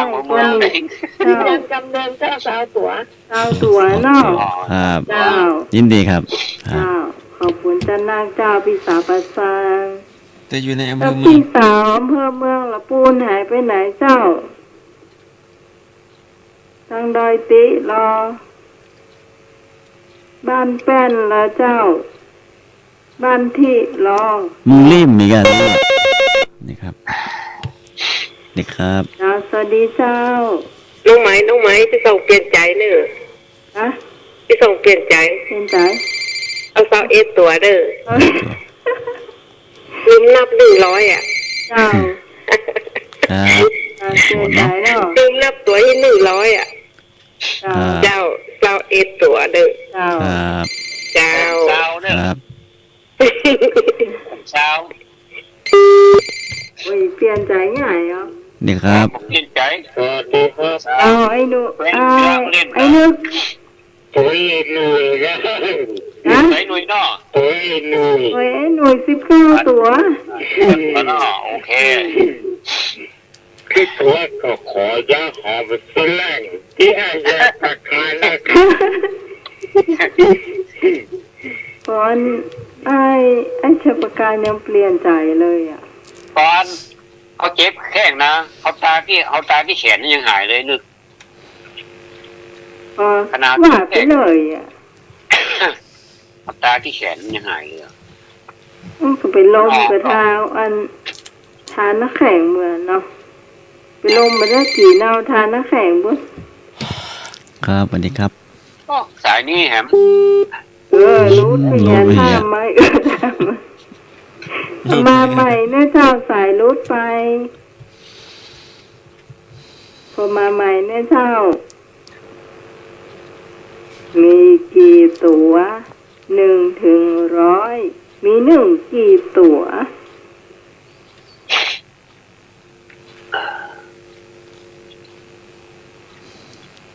ตอบแหมก็เจ้ามาอยู่หมวนแต่เฮ้ยครับสวัสดีครับครับลูกมือขอแก้ตัวครับแก้ตัวครับเสาเอสครับผมเสาเอสเนาะครับเจ้าเสาเอสครับเอาเปลี่ยน12เป็นเสาเอสเนาะเจ้าพี่ต่อมาแหม1สายนะครับสวัสดีเจ้าเสาเอสเสาเอสแม่บัวถาเปลี่ยนใจ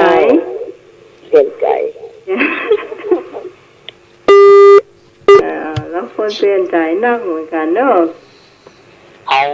เฮาจะตัวแม่บัวถาเสาเอสโอ้ฮะจ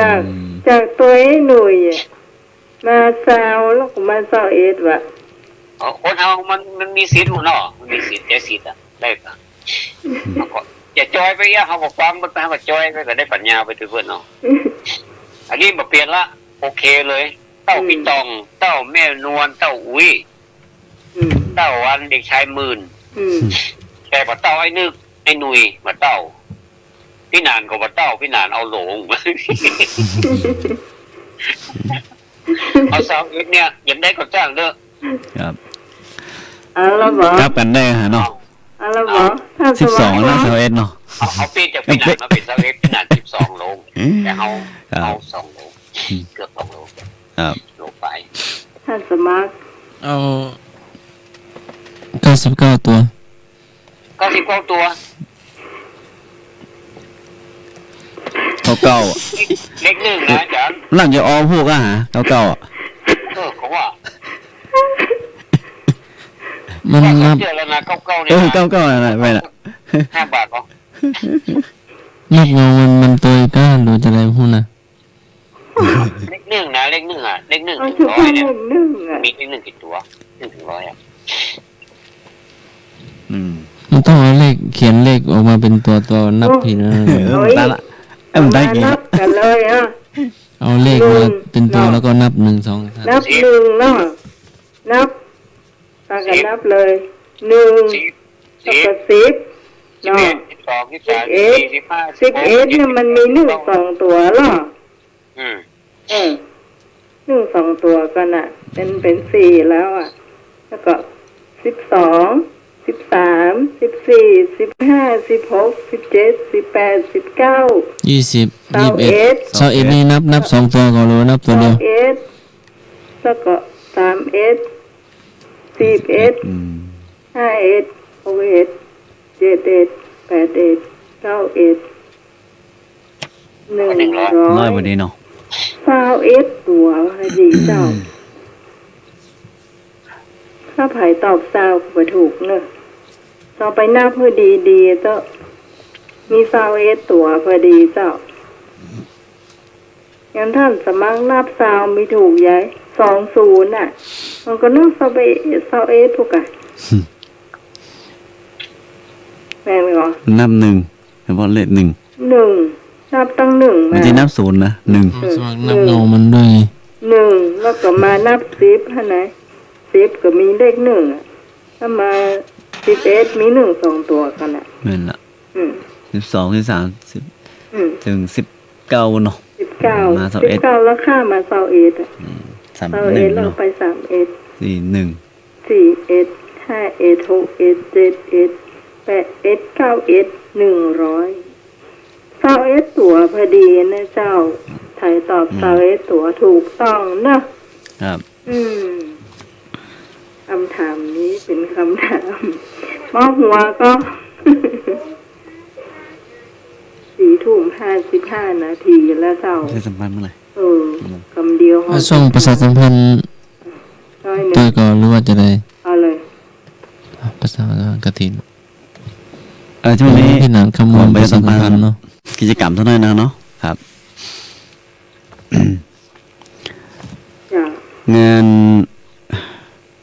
พิธีทำบุญทอดกฐินมหาลัยเชียงใหม่เนาะประจำปี2561ที่จะมือขึ้นณวัดไฟหินคือวันเสาร์ที่27ตุลาคมพุทธศักราช2561นะครับจะตอนบ่ายโมงเนาะขบวนแห่องค์กฐินและบริวารจากกู้คณะนะสถาบันสำนักและส่วนงานต่างๆพร้อมกันหน้าศาลาธรรมมช.นะแล้วก็จากนั้นก็จะเคลื่อนขบวนแห่องค์กฐินและบริวารจากศาลาธรรมมหาลัยเชียงใหม่ไปตามเส้นทางที่กำหนดนะอันนี้ตั้งแต่เวลานี้บ่ายโมงครึ่งขบวนแห่องค์กฐินและบริวารจากทุกคณะสถาบันก็ดีสำนักก็ดีส่วนงานก็ดีพร้อมกันที่ประตูตั้งขึ้นวัดไผ่หินนะมหาลัยเชียงใหม่เวลาบ่าย2ตรงเคลื่อนขบวนแห่องค์กฐินและบริวารเข้าสู่วัดไผ่หินมหาลัยเชียงใหม่เมื่อเติมเวลาพิธีพร้อมประธานในพิธีก็จุดธูปเทียนบูชาพระรัตนตรัยไหว้พระสมทานเบญจศีลกล่าวคำถวายผ้ากฐินแด่พระสงฆ์น้อมผ้ากฐินถวายพระสงฆ์บโลกกฐินถวายไทยธรรมแด่พระสงฆ์โดยตึงมดมนก็มีกรรมการกรรมการสภามหาวิทยาลัยอธิการบดีรองอธิการบดีผู้ช่วยอธิการบดีเนาะประธานกรรมการส่งเสริมมหาวิทยาลัยเชียงใหม่คณบดีทุกคณะผู้อำนวยการสถาบันสำนักศูนย์ของประธานสภาพนักงานมหาวิทยาลัยเชียงใหม่นายกสโมสรมหาวิทยาลัยเชียงใหม่นายกสโมสรนักศึกษาตามลำดับต่อไปจากนั้นพระสงฆ์อนุโมทนาหยาดน้ำ5 ปอนด์แล้วก็ลาตุเจ้าเนาะหรือลาพระสงฆ์เป็นเสร็จพิธีอันนี้กำหนดการคร่าวๆของวันที่27นะตุลาคมเพราะว่าปีนี้เพิ่นจะทำเจ้ากว่ากู้ปีออกพรรษาวันที่24เนี่ย24ตุลาคมนะแห่งมกิสินเนี่ยจะออกพรรษาแล้วนะครับออกพรรษาแล้ว3 วันใช่ไหมแม่น3 วันเดี๋ยวมีพิธีตอดละเพราะว่าในช่วงแล้วระยะเวลากันกฐินก็คือตั้งแต่ออกพรรษาเป็นต้นไปจนถึงมีเพลงเนาะเดือน1อ่ะเดือน1อันนี้ในส่วนของมหาลัยเชียงใหม่นะครับเนาะครับแล้วก็อันนี้งานจากวัดดอนจันเนาะใช่แม่นพิธีเทวาพิเศษวันปิยมหาราชรัชกาลที่5นะเวลาร5เนาะมีพิธีตักบาตรสืบชะตาสมโภชเหรียญครูบาเจ้าศรีวิจัยหลังครุฑในวันอังคารที่23ตุลาคมพ.ศ. 2561กำหนดการคร่าวๆนะวันที่21ถึง22ตุลาคมวัดรับบริจาค ดอกกุหลาบแล้วก็สีแดงขาวชมพูจำนวนนักขนาดว่านะวันที่2ตุลาคมนำเอาดอกกุหลาบจะถวายที่วิหารร5 3ตุลาคมรับบริจาคลงทานตลอดทั้งวันนะแล้วก็3ตุลาคมเหมือนกันเวลา7 โมงครึ่งจะมงมันเจ้าเนาะทำบุญตักบาตรเวลา9 โมง 39 นาทีพิธีสุริตะเสริมดวงเวลา 19 นาฬิกา 19 นาทีหรือว่า7 โมงมะขามเนาะครับพิธีบวงสรวงพระปิยมหาราชรัชกาลที่5เวลา 19 นาฬิกาจุด39 น.ถึง5 ทุ่มเนาะถึงเวลา10 โมง 5 ทุ่มพิธีสมโภชเด่นครูบาเจ้าศรีวิจัยหลังพุทธพรรษาที่3ณ วัดดอนจันทร์นะอันนี้กรรมการเกี่ยวกับพิธีเทวาพิเศษวันปิยมหาราชซึ่งทางวัดดอนจันทร์เพิ่นก็จัดกู้ปิยะนะมีเบิ้นขึ้นป้ายตามสี่แยกต่างๆเนี่ยหันบางผู้บางคนอาจจะได้หันเนาะหันไปกู้ปิยะเพิ่นจะจัดแล้วก็แห่งอย่างหนึ่งวัดดอนจันทร์นี่เพิ่นเลี้ยงละอ่อนเด้อละอ่อนตั้งบนดอยพุ่นน่ะสนใจจะมาตากเพิ่นครับแล้วก็มีเรียนหนังสือด้วยนะครับปวชไม่แน่ใจว่ามีครับปวชนี่มีนะครับภาพเลี้ยงละอ่อนดูแลเพราะว่าละอ่อนนี่เป็นขาดทุนทรัพย์เนาะในการเรียนผมมีทุนผมมีทรัพย์ตั้งพ่อแม่ยากจนเนี่ยบอกเคยมีฐานะเท่าใดตั้งวัดก็รับไปเนาะอันนี้มีข้าวเห็นไหมจัตมัน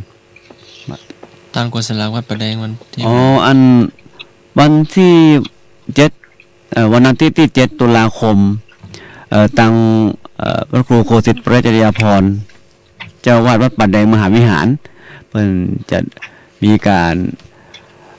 ทำบุญตานกวยสลากประจำปี2561นะซึ่งจะจัดขึ้นในวันอาทิตย์ที่7ตุลาคมตั้งแต่เวลา 10 โมงเป็นต้นไปนะอันนี้ตั้ง7นี่เป็นวันอาทิตย์ฮะใช่เจ้าคือวันดาว่าวันตาลวันตาลเลยกะตาลวันนั้นแหละเพราะว่าทำบุญสลากกับพระนี่วันเดียวหรอกวันเดียววันดานี่วันเสาร์ครับวันเสาร์วันเดียวนี่ส่วนใหญ่วันดายังว่าเนาะเหมือนตะกอนเนาะตะกอนนี่เพิ่นมีวันดาแบบโหมันขึ้นต้องเพมีนะเจ้ามีหนอครับบ้านน้องสาวตะไว้นะครับหลาย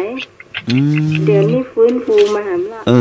อันนี้ตามปีตามน้องปีน้องไทยปีน้องมันปวดแม่นอันนี้อย่างเช่นว่ากรรมมันพอดีวันนั้นมีตังกวยสลากตังอำเภอแม่อ่อนเนาะในพื้นที่ของคณะสงฆ์พอดีได้ไปหั่นแล้วก็หั่นตั้งบนไทยทอดใหญ่ไล่สดเนาะประมาณนั้นน่ะแล้วก็อันผู้จานเปิ้นเอาคำถวายผิดเพราะว่าถ้าเลยเพนไปเลยตั้งแต่เที่ยงไปเนี่ยเป็นบ่ายโมงเนาะว่าบ่ายโมงเพื่อจะอุปโลกอันพวกไอเส้นเนาะประหยัดนับเส้นเนี่ยแล้วก็ถวายคำว่าอันสลักกพัตตานี่เนี่ยมันบ่ใจมันพัตตาหารแล้วไปเหี้ยบ่ใจมันเพราะว่ามันเลยแล้วเนาะต้องใช้คำว่าสลักกพัตบ่ล่ะบ่ต้องมีพัตตานี่เนี่ยพัตตาหารเนี่ยถ้าเป็นก่อนเพนเนาะก่อนตอนเที่ยงได้อยู่อันนี้มันเลยเพนอันนี้คือบางคนไม่ใช่ว่าเพิ่นเนาะพอดีมันเตือนเพิ่นก็ต้องศึกษาไปสักหน่อยเนาะผู้จานนี่เป็นต้นมันบางส่วนอย่างเช่นว่าการถวายสังฆทานให้แก่พระเลยเพนไปเนี่ยเราจะถวายพวกสังฆทานก็ต้องสังฆทานนั้นนี่ก็ได้หรือว่ามันอย่าบอกมีพระตานี่มันมีละพระตานี่เพราะว่าใช้เฉพาะตอนมังงายเนาะตอนเจ้าตั้งแต่6 โมงเป็นต้นไปเป็นต้นเลยเนาะอันนี้ในส่วนนี้ขอทำความเข้าใจให้แก่ทุกคนเลยนะฮะอันในส่วนของกำหนดการเทศรายการรถด่วนของพิเศษในวันที่2นี่ถึงนี้นะฮะ2 ตุลาคม 2561วันอังคารวันอังคารนี้ได้จัดเจ้าภาพสถานที่คือวัดสันป่าแดงตำบลต้นเปาอำเภอสันกำแพงจังหวัดเชียงใหม่เนาะวัด วัดบ้านพี่สาวต้นเปาเจ้าเป็นรายการเขาเลยมันอันนี้ท่านพระครูนี่จำชื่อสันธรรมศักดิ์มาได้ขอสมาภัยแต่จำชื่อท่านมหาเป็นท่านพระมหาอินแก้วเนาะท่านอยู่วัดสันปะคอยแล้วก็ท่านไปเป็นเจ้าคณะเจ้าวาดวัดสันปะแดงแล้วก็เป็นเจ้าคณะตำบลวัดเกตนะเว้ยนะครับครับผมพระครูรัตนสุตสุนทรอ๋อครับจำได้ก็ท่านมหาอินแก้วนะเพราะว่าเพิ่นเบอร์แล้วเนาะเบอร์แต่ได้เจอท่านเป็นบางครั้งบางคราวเวลาที่กำหนดการนี้เวลา 20 นาฬิกาเนาะหรือว่า 8 โมงเป็นต้นไปนะครับเนาะอันนี้ขอเชิญชวนนะไปร่วมกันปีในมีเตี้ยงนะมีปีนี้13 ครั้งอ่ะนะซึ่งแสดงว่ากันจะสัญจรไปที่ละปูนี่เมื่อไรละปูนี่ประมาณวันที่15 ตุลานะครับอาทิตย์ที่15สัญจรไปต่างจังหวัดเมื่อวันครับเมื่อวันอันนี้พิเศษหน่อยไปไก่หน่อยโตหัวจ้างบุญไปนะครับครับผมเจ้าใกล้เข้ามาแล้วเนาะครับแล้วก็วันที่14 ตุลาก็กวยสลักที่วัดสันดอกพระอารามหลวงเนอะที่14 ตุลาเจ้าก็ไปร่วมทำบุญได้มันชาวฟื้นฟูเก่าๆวัฒนธรรมเก่าๆกล้วยกับกล้วยสารนั่นน่ะกล้วยขี้ปุ้งกล้วยงามช่วยกันตกแต่งฝีมือเจ้าแม่เนาะปีนี้ภาคเหนือดอกไม้แต่งต้นนี่นะไปช่วยกันเจ้าครับพี่น้องญาติพี่น้องไม่ปะหน้าปะตากันม่วนเนาะม่วนมันหลายมันอยู่กันหลายนะมันม่วนมันในรอบนอกนี่ถือว่ายังมีคนยังมีการอนุรักษ์เนาะอนุรักษ์ในเมืองนี่ก็ส่วนน้อยเนี่ยมันค่อยมีใจยิงได้ฮะเพราะว่าเราจะมาอนุรักษ์กันตรงนี้เนี่ยเขาก็คล้ายๆว่าพี่น้องไผพี่น้องมันปลายปอคนฮู้จักเพิ่นเอิ้นเฮาไอ้เนาะเพิ่นเฮามันเดียวมาเนอะอ่ะไปก็ไปจ้ะเราก็ไปหอมเนี่ยสักเล็กสักน้อยพอเป็นพิธีเนาะครับแม่นเราจำเป็นต้องใส่อย่างนักหนาความทำบุญกระเปิดเนี่ยเนาะแม่นละบ้านท่านน้อยบ้านนี้น้อยอ่ะมันหลายบ้านมันก็หลายบ้านเลยเนาะกันนะแม่นเจ้าอันนี้แทรกอันประชาสัมพันธ์เนี่ยเรื่องนึงเนาะทางคณะสงฆ์จังหวัดเชียงใหม่ได้มีโครงการวิปัสสนาธุระเนาะครับได้เชิญชวนเดี๋ยวนี้ได้นิมนต์พระสงฆ์ทุกเจ้าเนาะทุกเจ้าต่างอำเภอก็ดีในจังหวัดเชียงใหม่ไปครั้งละประมาณอำเภอละ5 รูปเนาะเพิ่นจะคัดเลือกจะไปปฏิบัติธรรมที่พุทธมณฑลจังหวัดเชียงใหม่ที่อำเภอระสะเก็ดตำบลป่าเมี่ยงนะฮะทุกเดือนเลยทุกเดือนเพราะว่าอันเพิ่นจะสถานที่เพิ่นแปลกเหมือนแล้วแต่ว่ามันบ่ได้มีไปใจโดยแต่ในส่วนนี้ทางคณะสงฆ์จังหวัดเชียงใหม่ก็มีโครงการวิปัสสนาธุระจวนนิมนต์ทางพระสงฆ์ไป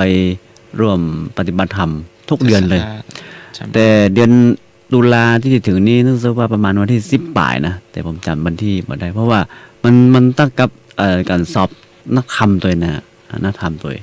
แต่ของฆราวาสของคนธรรมดานี่ก็เปิ้น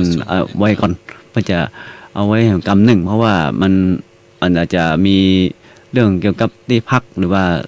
ที่ปฏิบัติธรรมเนี่ยเนาะอาจจะถ้าพร้อมจะได้ก็จะได้เป่าประกาศเชิญชวน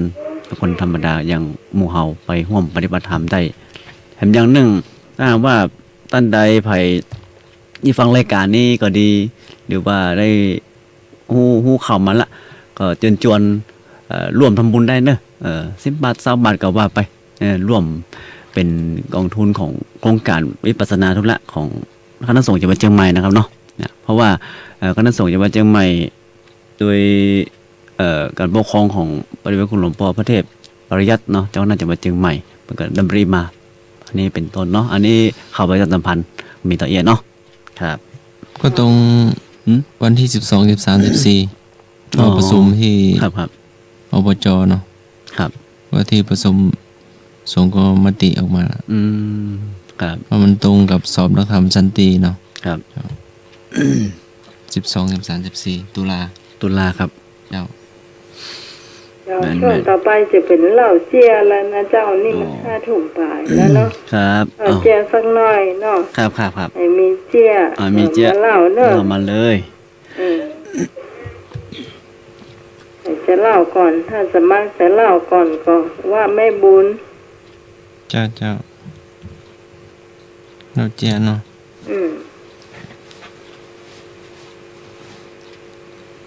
ฝนก็ตกเนาะฝนตกมาฝนก็ตก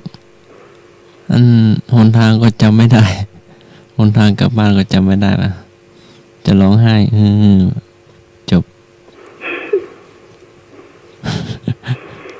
ฝนตกก็เก็บกะมันตกแรงด้วยเนาะแล้วก็โชเฟอร์คงจำทางไม่ได้ว่าหรือว่ามันยังไม่เคยมาพื้นที่นี้มั้งหรือว่าจะได้พูดนะ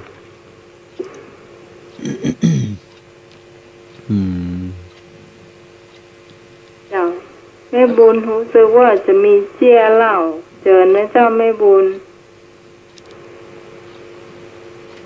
เจอเลยนะโอ้มาแล้วครับ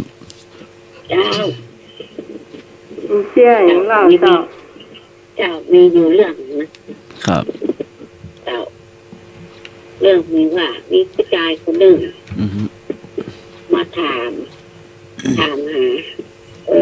ว่าขอโทษครับผมขอตามทางหน่อยครับได้ทราบว่าความสำเร็จไปทางไหนครับเนาะแต่ก็คนที่ถูกถามก็บอกว่าน้องขับรถไปเรื่อยๆแล้วจะผ่านแยกล้มเหลวซอยลิบลีแล้วก็เลี้ยวขวาตรงแยกท้อแท้ขับต่อไปตามถนนอุปสรรคข้ามสะพานล้มคุกคานหน่อยจิตใจก็จะถึงแล้วนะถ้าใจคุณถึงคุณก็ไปถึงครับนะต่อไปอย่างเงี้ยจบละมาถามทางไปตามไปครับทางความสำเร็จครับไปทางไหนครับมีทางไม่ปลีเลยแล้วก็คนพูดถามว่าน้องว่าขับรถไปเรื่อยๆประการแยกแล้วเหลียวก่อนแล้วเหลียวแล้วก็ซอยลิบลีแล้วก็เลี้ยวขวาตรงแยกน้องแท้ขับต่อไปตามถนนอุปสรรคข้ามสะพานล้มลุกคุกคานไปเห็นหน่อยดูใจก็จะถึงละถ้าใจคุณถึงคุณก็ไปถึงสัตว์เนี่ย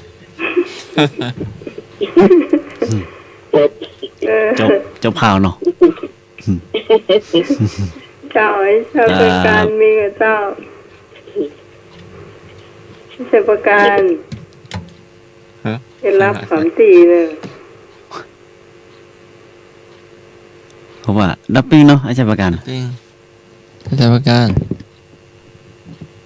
หรือว่าพี่นันมีเต้าเจี๊ยกเหรอเขาอยู่ในสายอยู่เนอะ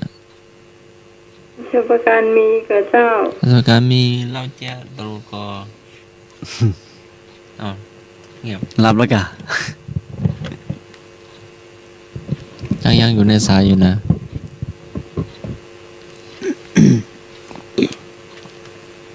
ฮัลโหล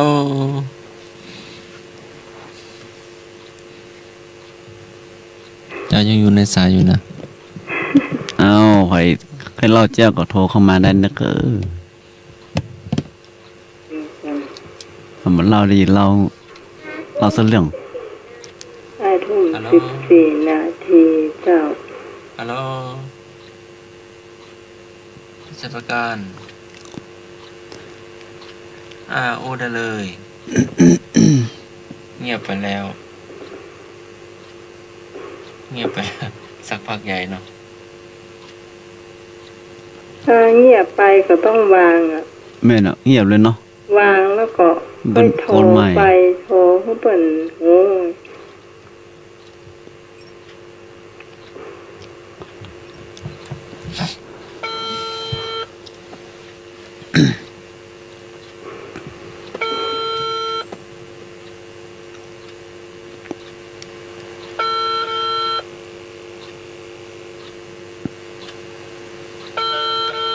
เดี๋ยวต่อไปเขา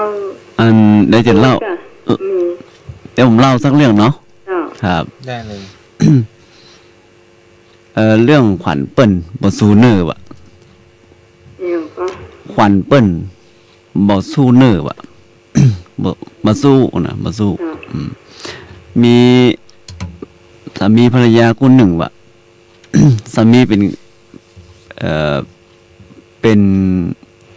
เป็นคนที่ชอบสนุกอารมณ์ขบขันนี่นะเนาะชอบหยอกล้อหรือว่าก็ชอบแกล้งเมียห้องเนาะประจำมีอยู่วันหนึ่งขณะที่นอนอยู่ด้วยกันนะสามีอยากไข่ต้นวะมันไข่ต้นหัวมันไข่ต้นวะจึงหยอกล้อด้วยกันออกมานะแล้วเอาผ้ากุมหัวเมียก็ดมต้นวะของสามีสามีรู้สึกพอใจแต่หาโอกาสของตัวเก่าห้องไอ้นี่บ้านนะพอเมียมันตดก็เอาผ้ากุมหัวห้องไอ้นี่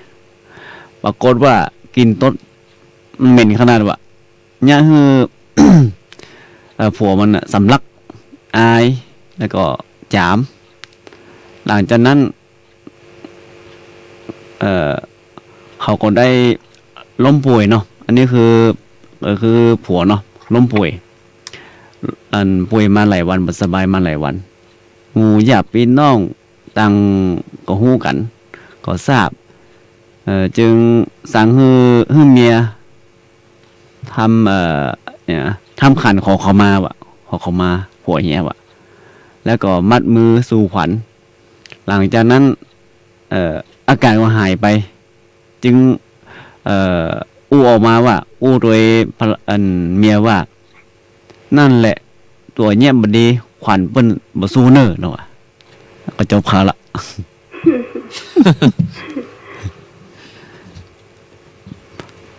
ไปแกล้งเป็นก่อนนี่ไปแกล้งเป็นก่อนละ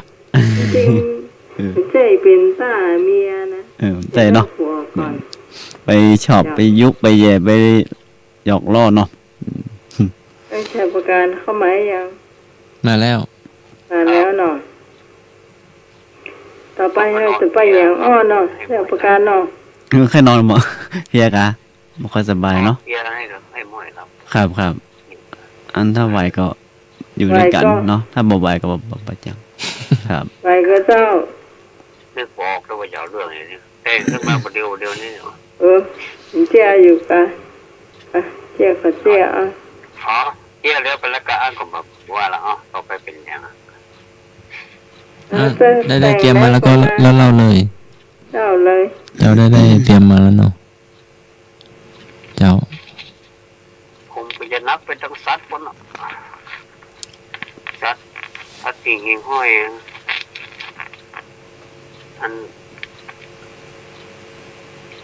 แต่ก่อนนี่สัตว์มันอู้ได้เนาะอู้ของโคนเนาะแต่แม้ถึงเดี๋ยวนี้ก็ยังอู้ของโคนที่มันอู้ก็ได้เนาะเหมือนละรักกับคนเนาะมันก็ยังตอบสนองเอาอยู่แล้วก็มันมีหมาอยู่หลายตัวเลี้ยงนะแล้วหมานี่ก็นิสัยก็ต่างๆกันไปกว่าแล้วหมานี่นิสัยดีของมีนิสัยบอกค่อยอะไรของมีได้แต่มันก็ฮักเอาหมดนะมาตัวใดมันก็ฮักเอาหมดนะเห็นว่ามันแสดงออกมาว่ามันฮักเอาถ้าสมมติว่ามาแห่งตัวหนึ่งมันมาใกล้เฮานี่แห่งตัวหนึ่งมันจะขางเนี่ย มันแสดงออกมาคือมันจะโคบอ่ะทีแรกเขาบอกว่าอย่าไปยากกันพี่น้องกันเนี่ยกันยังมันก็ฟังแต่งล่อฟังแล้วมันก็เข้าไปดีไปแต่ที่หยอกล้อกันเล่นมันแย่กันละต้องเอาผือสักกรรมอดพมเด็ดวีใจวีวายร่นไปหาเขามันถ้าอย่างมาฟ้องเขาว่าตัวหน้าเห็นยังรับหลังเห็นยังมันจะไหวเนาะเด็กข้าเจ้าไอ้เนาะเป็นมาแม่เหมือนกันหรอมีอยู่วันหนึ่งเขาก็มีขนมมา3 ชิ้นแล้วก็พร้อมทั้งไก่ด้วย3 ขามี3 ตัวหรอกก็แยกออกมาปุ่นอันนี้หมอนี่เนื้อนี่หมอนี่หมอนี่เนื้อก็อยู่จะห่างแล้วนะแล้วไอ้ตัวใหญ่ๆตัวสุดนะมันถ้าจะข่อยพุ่นสุดๆอ่ะกูจะต้องได้มดนะอยากกับมาแน่นอนมันก็เอามานี้มากินหล่นไปตะคุบหล่นไปกราบของเพื่อนเนี่ยกราบมาเปาะของมันนี่นะเขาก็สังเกตพอโอ้หมอนี่บัดนี้เรื่องอะไรเนาะอย่างนี้ก็มีรู้นี่เนาะก็ยังเบาต่างคนต่างกินเยอะก็ขาใกล้กับขาบเล่นไม่ยังกินมันก็อิ่มเหมือนกันพวกนี้เนาะกินแล้วก็กินขนมเหมือนกันแล้วก็ปั๊บกินน้ำเหมือนกันก็อิ่มมันรู้มาอ่านไว้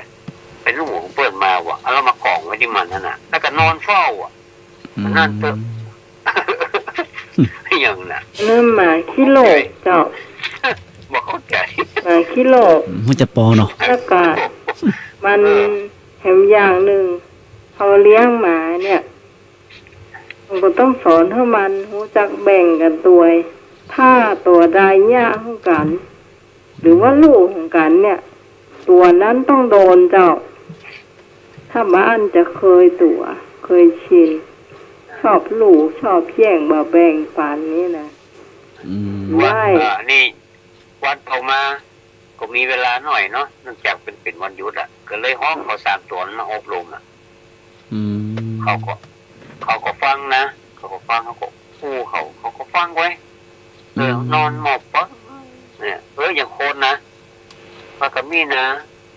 หมอนี่นะให้มันมีมารยาทนะกับลูกจิบิญญาอันนะเขาก็ฮักเปิดก็ฮักเอานะนี่เล่นไปกินเปิดบนแล้วก็ไปเดี๋ยวอย่างมากินเนี่ยเนาะมันก็ฟังเนาะนี่ก็มีหมดเลยแล้วประเดี๋ยวนี้ยังแควนแล้วไว้ถ้ามันเอาโจ้งให้มันนะมันจะกินของมันก่อนแต่จากนี้มันมดก่อนเนอะถ้ามันมดก่อนมันเป็นตัวกินละอย่างเดี๋ยวมันบอกไปข้ามทีนละมันก็ข้ามเอาวันของเปิ้ลมันเป็นคนตัวละก็หมดละเรื่องนี้หมดเนาะมีการนู่นละแต่ว่ามันจะฟ่อนกินของมันนะทีนี้มันมีปัญหาตรงนี้กับครับมันกินแล้วมันเล่นมากลืนนะกับเสียมันขำคอมันอ่ะนี่ไงน่ะหายใจไม่ไหวเนาะเขาจะกำตอกก็มาได้มันไม่ใช่เป็นโคนเนาะงานก็แบบแล้วเนาะมันเจ็บอยู่เนาะพวกมันแต่เลือกแต่ปืนไว้มันลืนอ่ะลืนจีนอ่ะลืนไปหมดถึงคันตีนนั่นน่ะโอ้จิตวิญญาณอะไรที่บอกเขาลูกกินเนาะที่เป็นห้องไหวอย่างก็น้ำลืนเนาะน้ำลืนครับตอนนี้วันต่อไปถ้ามีเวลาก็จะสอนนี่จะปีมาปลืนเนี่ยเนาะเขาก็จะสอนมันเนาะเรื่องนี้ก็จะมีตัวอย่างนะครับอยู่กับหมากับแมวมันก็ได้เนี่ยเนาะเป็นประสบการณ์จริงพูดถึงสัตว์นี่มันมีจิตใต้สำนึกกว่าคนนะนักนะมันฟังด้วยนะมันฟังเอานะมันฟังมันฮักเจ้าของมันนะฮักเจ้าของมันพอตั้งเตือเจ้ามันเหมือนสบายกะหรือว่าเจ้ามันมาอยู่แหละมันเป้าอยู่ฮะเนี่ยมันฮักนะมันเป้ามันฮักเห็นเจ้ามันจะตกเตียงเราไปเอาหลังไปลองไว้นะสีนั่นแล้วเอาบีบมันข้างในมันจะเป็นลมเนาะเอาบีบปี๊บแล้วมันพอนะทีแรกมันก็สะดุ้งวะมันเดี่ยวพอแล้วแกว่งหางเสียงเขาบีบเขาโลดดูเขาได้กลัวไม่ไหนเราไม่เราบีบอ่ะไม่ไหนล่ะดีกว่าปี๊บดูโอ้โหนี่ตายอ่ะแต่ว่ามาเจ้าเองไม่ยินบีบเนาะต้นหมาโลดอ่ะวันนี้ไก่ไล่มาใช่แต่เจ้าเองได้ยินบีบอยู่ไม่ไหนล่ะไก่น่ะนักปี๊บต้องบีบไม่ทันแต่มาฟัง ลองล่อบีบเพื่อท่านสมัครได้ยินเนาะจะปากะเจ้าจะฟังผมมีไหนแล้วสิเดี๋ยวกันเด้อมันล่างออกไปไว้ไหนแล้วก็ผมมีแน่รอก็เอาฟังเนาะเจ้า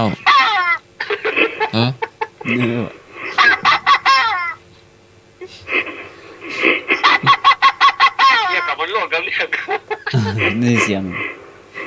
ไก่เสียงไก่ไก่วันนี้ให้สวกแม่ว่ากูโลดปุ๊บตุ๊กไก่ไล่มาเล่นบันไดเล่นบันไดไก่ปอมแต่วันนี้ก็เห็นไก่วิ่งมาแล้วก็หมอบอยู่ในป่านะสัก10 นาทีนู้นก็ออกไปอ่ะนี่ไก่ปอมเจ้าแต่วันนี้เห็นไก่จริงนะวิ่งมาเป็นแม่ก็กลัวหลบมบในกอไม้น่ะมันให้แก่นะมันให้นึกว่าแก่เนาะมันโดนหินจ่อ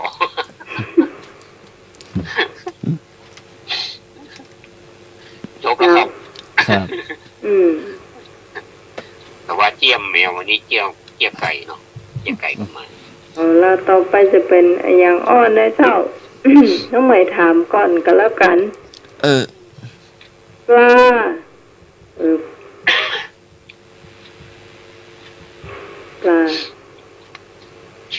ปลาที่วิ่งเร็วที่สุดปลาก็ได้เนาะปลาก็ได้ปลาถามว่าจะได้ปลาที่วิ่งไวที่สุดปลาอะไรวิ่งไวที่สุด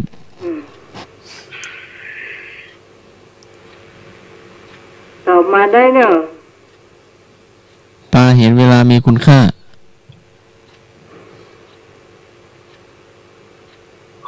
ปลากระป๋อง3226052010462เจ้าปลาอย่างยิ่งไวที่สุดปลาซิวปลาทูท่านผู้ฟังโทรมาได้เลย0532260058ปลาโลมา0520100462ป่าว่านี่หมายความว่าป่าเนาะเป็นว่าเด็กครับสวัสดีครับเจ้าป้าผมก็ฮะป้าผมก็กะปาจิโร่ปาจิโร่ปาเจโร่เจ้าถูกต้องไอ้นึกได้ไปแล้วเจ้าปลาอะไรที่ใช้สวัสดีวันวาเลนไทน์ปลาหยาสวัสดีวาเลนไทน์ใจสวัสดีกันแล้วก็บาทเดียวนะเนาะมันต้องไปซื้อดอกกุหลาบดอกกุหลาบเองปลาหยามักหลับขึ้นแล้วปาจิลาจริยาหุนตีปลาอย่างปาจิลาผมมัดหมามหัวครับมาตาปานาเน่าแล้วกันหนึ่งเน่าปานา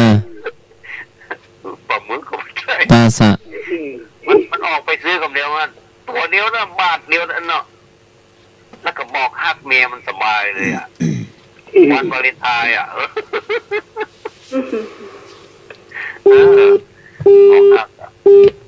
นี่ครับเนี่ยเด็กกับปลาน้องเด็กกับปลามั้งต้องถามไหมแล้วถามไหมแล้วปลาอะไรที่ใช้บอกรักวันวาเลนไทน์บาทเดียวเท่านั้นบาทเดียวเท่านั้นครับพี่หนานได้ก็พี่หนานมันได้แต่นะ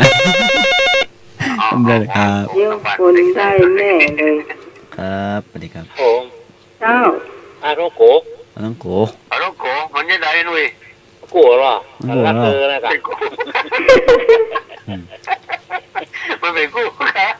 ไอ้หนุ่ยถูกต้องแล้วครับมันต้องกูแล้วมันบอกข้างเมียมันเลยหนุ่ยบาทเดียวหนุ่ยขินหม้อจ้ะมันบอกข้างเมียไม่ใช่เอาปลาไปให้เมียมันละ คนซื้อบ่ได้ใจคนใจบ่ได้หันน่ะมันก็จะบอกง่ายๆหน่อยมันก็จะบอกว่าที่เธอเลยล่ะครับถึงอย่างไรเราก็คู่กันนี่มันก็นั่นก็หน่อยครับคู่แล้วนะปลาท่องโกะมันติดกันแล้วนะเนี่ยปลาท่องโกะพอคนไปซื้อดอกกุหลาบมีเห็นคนหรอโอ้ถ้ามาได้ดอกกุหลาบวันนี้จะตายเลยหรอเลยมีคนไปแนะนำว่าใหญ่อ้อวันนี้วันวาเลนไทน์ผมถามต่อหน่อยสมมติเราจะคิดเป็นหนาจะทำผมขอเอาเลยครับเจนครับเจนวันนี้วันวาเลนไทน์แต่ที่นี่ไม่ยิงคนนี้บอกว่าถ้ามาได้ดอกกุหลาบนี่จะกดตายแล้วเองนะแล้วมีอาจารย์ไปบอกมันอาจารย์จะบอกว่ามันว่าใหญ่อ้ออาจารย์จะบอกว่าไม่ยิงคนนี้ว่าใหญ่อ้อง่ายๆนะครับไปรักษาศีลไอ้หนุ่ยซ้ำครับไอ้หนุ่ยซ้ำเหงาแล้วหนุ่ยผมก็ลั่งจะเหงานี่ตายเถอะไปซื้อปลาท่องโกมาหมกุ้งเถอะตายเถอะไปซื้อปลาท่องโกมาหมกุ้งเถอะสุดใหญ่เถอะอันนั้นมันบอกเมียมันอย่าอันนี้มายิงปลาโบเต็มบาทอะไรหนุ่ยว่าหนุ่ยเนี่ยนี่ครับเนี่ยว่าข้าจ่ายละน้องไม่กินน้ำหลวงหูได้ตะกี้มันมีน้ำหลวงหูครับมีก็น้ำหลวงหูมีก็น้ำโขต้องกินน้ำหลวงหูขอบดูลูกตัวนี่ว่าข้าดักใส่ไอ้หนุ่ยว่ามันต้องเอาน้ำเอาน้ำเต้าหู้ใหม่เนาะใครจะต้อยครับถ้าต้อยไปเลยผมจะเสลยเลยน้องไหมว่าใจเน่าก็เน่าละเน่าถ้าเอาไปอาจารย์เขาจะบอกมันอ่ะคุณรักดอกกุหลาบจริงเหรอเนี่ยแนะนำให้คุณไปแต่งงานกับเจ้าของสวนกุหลาบไม่ก็มาแค่ดอกกุหลาบวิเอาดอกใดก็ได้เอาเป็นหอกเป็นเรื่องน้อยพี่หนาน้อครับแม่นละอาจารย์แม่เราไปแต่งงานกับโอนสวนดอกกุหลาบเอาละครับขอบคุณครับครับพี่นานจะถามว่าใดอันยังอยู่ในวังถ้าบ่สั่งบ่ออกมาอยู่ในวังขี้มูกเนาะแม่นแหละครับแม่นก็แม่นแหละครับแม่นละถูกต้องครับท่านสมัครต่อไปสมัครปั๊มอะไรขี้ตกใจปั๊มอะไรขี้ตกใจอย่างปั๊มอะไรขี้ตกใจปั๊มอะไรตกใจปั๊มอะไรใครที่มีรถก็ต้องไปปั๊มเนี่ยเนาะปั๊มไหนมันมีพวกปตท.เหรอยังไม่ถูกใกล้แล้วไล่ไปเรื่อยๆปตท.ปั๊มเชียวใกล้แล้วมันจะถูกต้องบางจากที่หนานขมูลปั๊มบางจากโอ้ยยังหล่อนไว้ที่สุดเขาหล่อนตัวตึมตอนเนาะตัวเก็บมันก็ตึมตอนเนาะ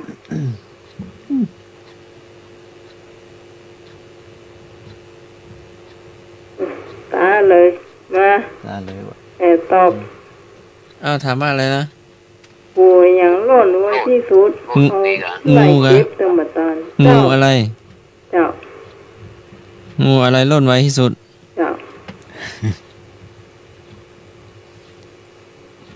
งูฟังว่าปูนี่มันกินได้ตัวนะปูแต้นะงูแต้กินได้ด้วยปูแต้นะไม่มีพิษเนาะ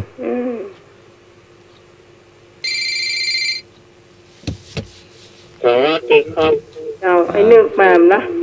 ปูม้าเสร็จไอ้เนื้อที่สุดเจ้าวิ่งเลี้ยปูม้า ปูม้ากินได้ตัวสัตว์แต่ต้มสมเหมาะเนาะเจ้าอ๋อตะกี้ว่าปูม้าเนาะมีเรื่องเนาะก็นึกว่างูตะกี้ฟังผิดอ่ะถูอย่างลักเลยลักเตยอ้อฮะถูอย่างลักเลยลักเตยถูพอทุ่งพอถูอะไรเอ่ยลักเลยลักเตยถามใหญ่นี่ถูอย่างนี่มันลักเลยลักเตยรู้ถูกกลางเก่งแต่ถูกต้องถูกกลางถูกลักเลยลักเตย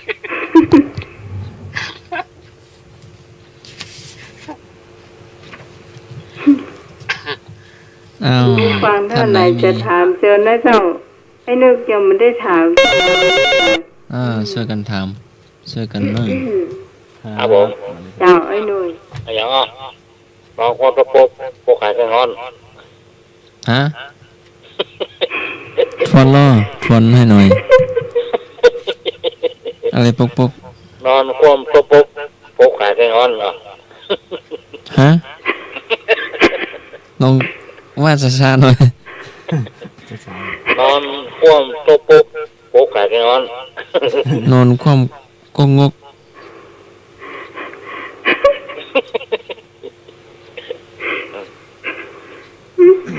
คำถามคืออะไรนอนคว่ำปกขายไก่ย้อนนอนคว่ำปกแต่ว่าไม่แดงบอกมาถามใช่ไหมนอนคว่ำปก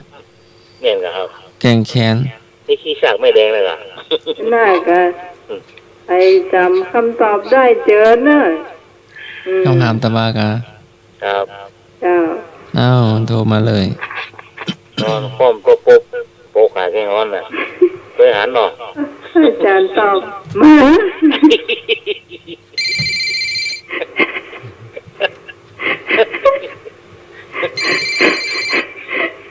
รับสายเลยอาจารย์ในหม้อนะรับสายเลยจะขึ้นแล้วอ๋อฟังตอบทันทีเลยกันเดี๋ยวมีสายเข้ามารับเลยเนาะเดี๋ยวจะได้ตอบกันเลยสวัสดีเจ้ารู้โทรใหม่thank you ครับสวัสดีครับเจ้าตรงไหนเจ้าป้าแดงไม่แดงแต่ว่ากะเจ้าที่กุ้งกะมันต้องเหมือนอาจารย์เกินอาจารย์บอกว่าอย่างหมาอย่างว่าอาจารย์ครูจัดตัวเนาะตัวรับผลสับตัว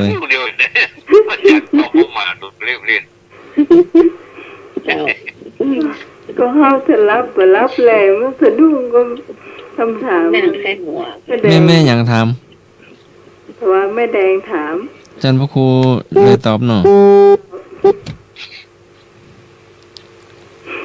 อ๋อแต่ว่าไปตอบว่าโกปิ้งไม่หนวนคุณผู้ฟังท่านไหนจะถามก็เชิญนะเจ้าสมัครหามาเนาะยามนมกินกับข้าวมีสายมาเจ้าไอ้นึกขอทำหาเจ้าพ่อนะครับโอ้ได้เลยมีรสเผ็ดคนชอบว่ากินกับข้าวไอ้เนาะฮะมีรสเผ็ดคนชอบว่ากินกับข้าวมีรสเผ็ดคนชอบกินคนชอบกินกับข้าวน้ำพริกตาแดงไม่ใช่น้ำพริกตาแดง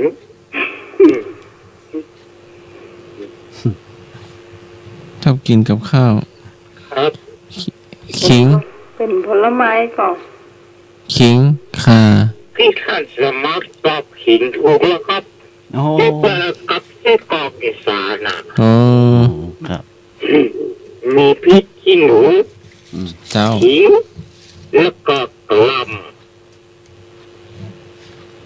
กินได้แปลกแรงมาเรื่องไงหน่วยไอ้นึกเฮ็ดแล้วเนาะที่กอกอีสานเป็นข้าวมันเป็นข้าวหยาบ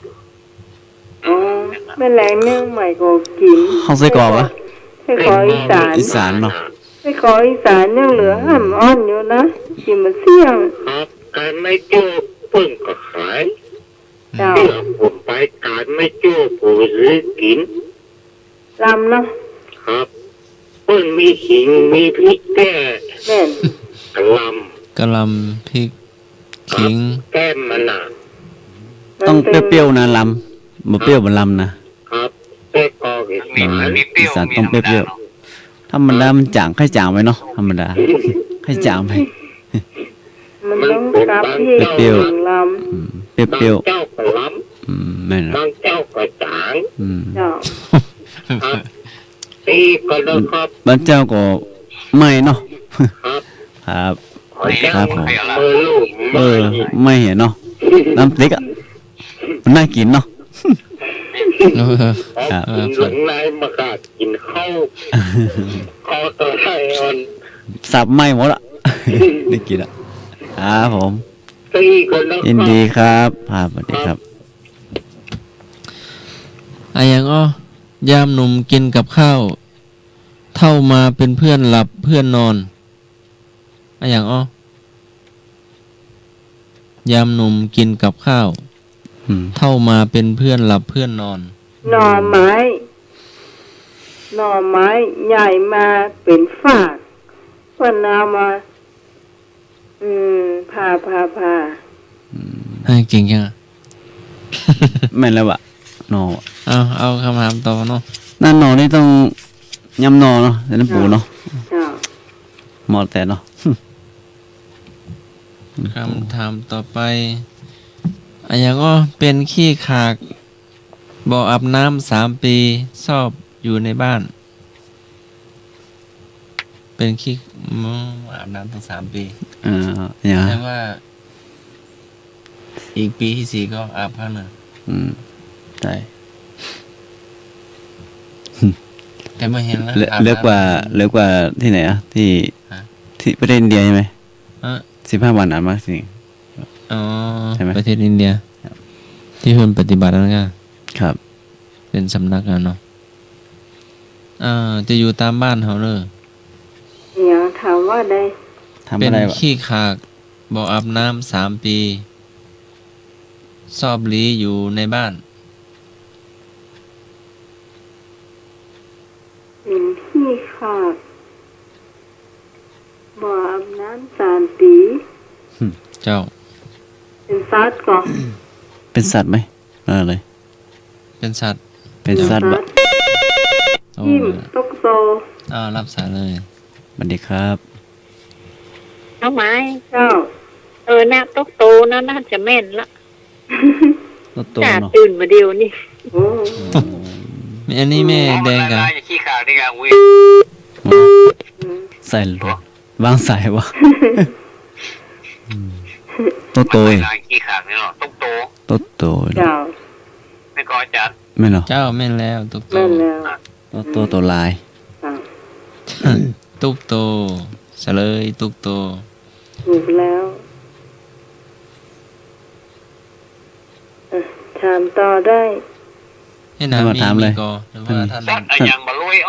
ว่าเนี่ยมันรวยวะสัตว์อะไรอย่างที่มันมาลุย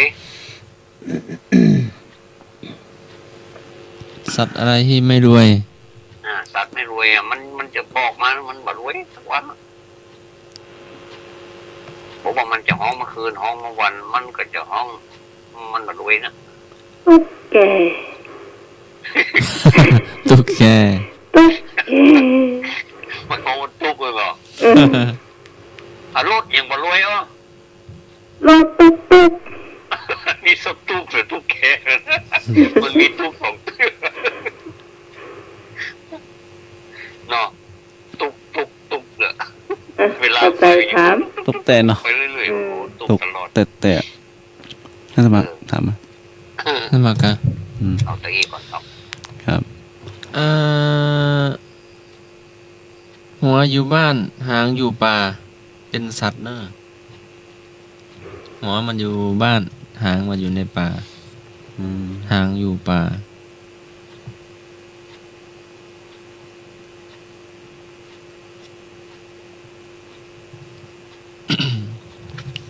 อยู่บ้านบอก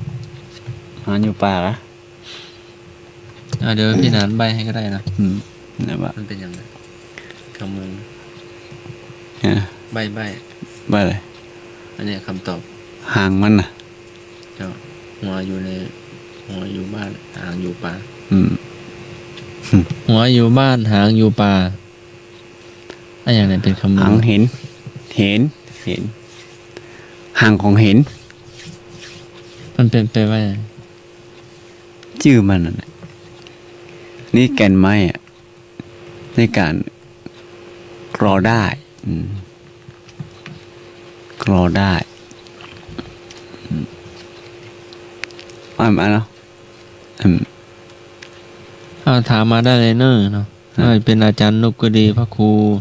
ปัญญาสังฆการก็ดีเคยถามบอกเพิ่นพอจะตายรายการเพิ่นจะไปตันเนี่ยตันแล้วเอาแล้วเนอะผมถามข้อในก่อนได้เลยได้ผมถามว่าทำไมเวลาอาจารย์ไปสอนอาจารย์ต้องใส่สูทด้วยต้องใส่สูทด้วยครับต้องไปสอนทำไมใส่สูทด้วยต้องสมกับเกียรติยศ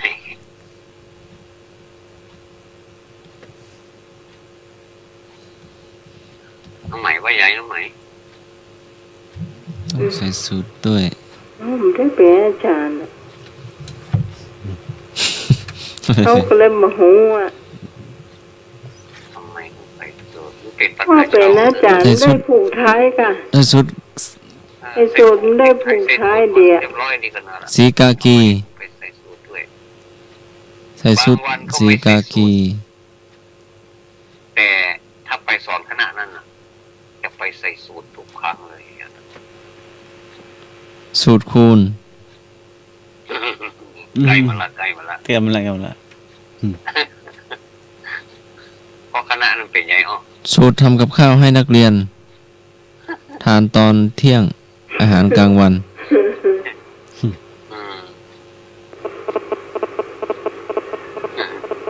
สูตรคณิตศาสตร์ใกล้มาละสูตรคณิตศาสตร์สูตรฟิสิกส์เคมีฮะสูตรคูณอันนั้นในมหาลัยหรือว่าในโรงเรียนประถมมัธยมในมหาวิทยาลัยนะคณะมนุษย์คณะศึกษาศาสตร์ที่มันมีสูตรเยอะๆอะไรอย่างคณะอย่างพี่นานที่มันสูตรเยอะๆมีคณะอย่างคณะเทคนิคการแพทย์คณะพยาบาลคณะเศรษฐศาสตร์วิทยาศาสตร์คณะนิติศาสตร์สูตรอันนั้นมันมาตราเนาะแม่นนะนิติศาสตร์สูตรเยอะคณะคณิตศาสตร์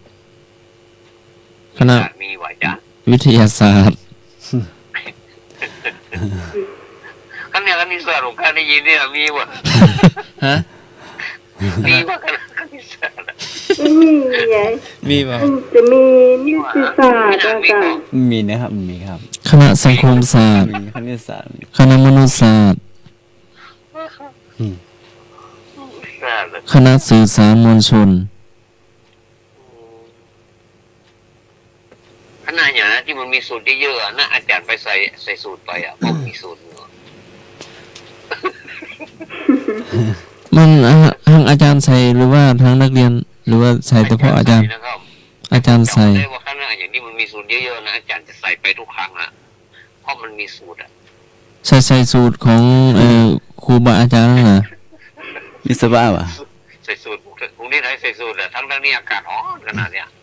เกือบ40 องศาอาจารย์ยังใส่สูตรกรุงเทพไทยใส่สูตรไปอยู่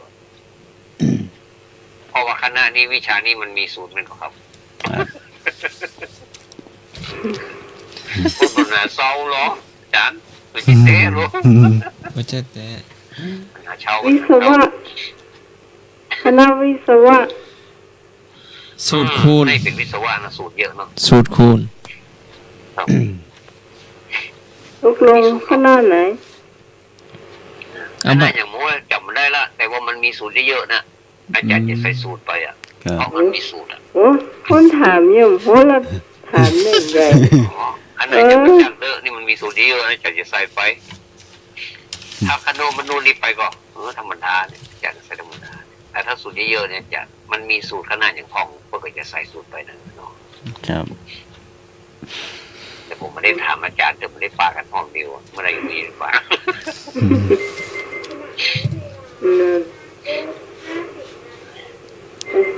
สักคำถามสุดท้ายจ้ะเฉลยเน่าละไม่เฉลยแล้วเฉลยละเฉลยว่าจะได้นะน่าอย่างหมกนี้ขนาดอย่างมูอ่ะโอ้ขนาดที่มันมีสูตรเยอะนะจ๊ะแต่ว่าไม่รู้ยังไม่รู้ว่าเป็นขนาดอย่างก็คือว่าไปแล้วเนี่ยคำตอบเหมือนพระอาจารย์ถามผลแล้วโยต้องไปถามเดี๋ยวต้องไปหาคำตอบมั้งเดี๋ยวต้องไปหาคนที่ใส่สูตรก่อนว่าอยู่ขนาดไหนขนาดก็ว่าน้องว่าซับขาลอกเลยช่วงอำลาเอาผมมาเลยลอกขาซับช่วงอำลาลอกขาซับเนาะเอาแล้วเนาะใกล้จะเตียงแล้วแหละแม่นเจ้าเดี๋ยวช่วงอำลาเนาะช่วงอำลาหรือยังโยมพิสมัยอีก10 นาทีเนาะ10 นาทีเริ่มสักคำถามก็คำถามสุดท้ายจ้ะได้สุดท้ายสุดก็ใครจะถามสุข3 ประการจะมีอย่างสุข3 ประการบายให้ท่านฟังนะสุขจากอย่างต้นกะเผา3 ประการมันจะอยู่ตามไร่สวนเนาะถ้าขาดตัวนี้ไปมันจะกับข้าวกับปลามันจะพริกพริกว่าถูกต้องอะไรสุกจากกินหม้อได้กินหม้อแล้วสุกจากนั้นตอบแล้วสุกจากต้นสุกตอนเผาสุกตอนตำกินสุก3 ประการมีอย่างห้องเสลยพริกถูกต้องโยมวิสมัยกินหม้อละเอ้าจะตัวมากันเนี่ยสายหลุดไปโทรมาใหม่เนอะสายหลุดเจ้าโทรมาใหม่เนอะเจ้า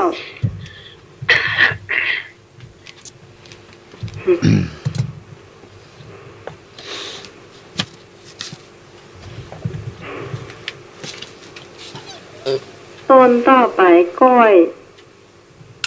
ฟ้าน้อยหนังห้อยเป็นร้อยกิ่งบ่ฮักเจ้า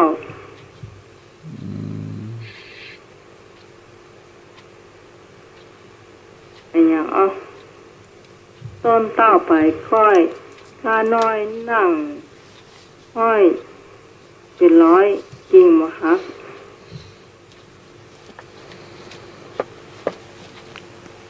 อันเนาะสมัครตอบอะไรมาแล้วผู้ช่วยตอบสวัสดีครับสวัสดีเจ้าน้ำไม้เจ้าต้นมะเขือกะโอ้ต้นมะเขือมันก็ฮักกะมันเป็นหน่วยใหญ่หน่วยน้อยนะหน่วยมันยาวก็ว่าสั้นหน่วยมันเป็นยาวผ่องสั้นผ่องต้นนกแข้งหน่วยมันต้อยต้นต่อไปก้อยพลาน้อยนั่งห้อยเป็นร้อยพริกแดงพริกแดงพาน้อยนั่งสวดมนต์ห้อยขาพริกแดงก่อนน้องไหมพาน้อยถูกแล้ว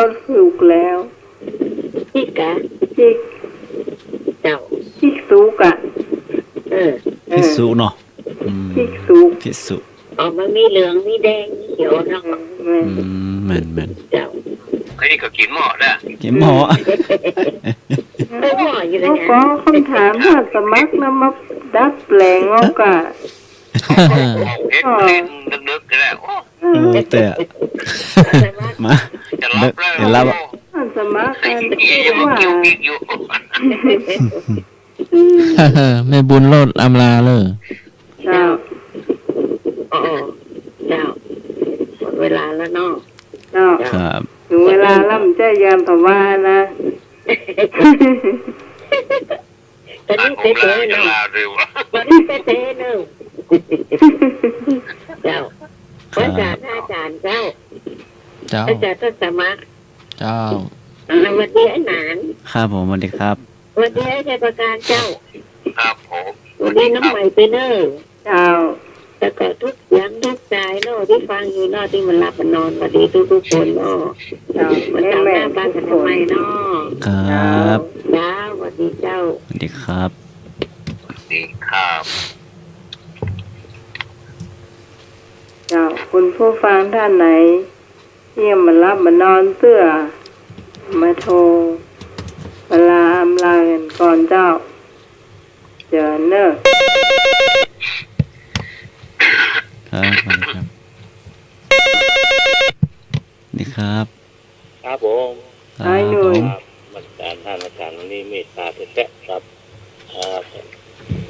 อาจารย์ท่านสมัครนะครับเจ้าเจริญพร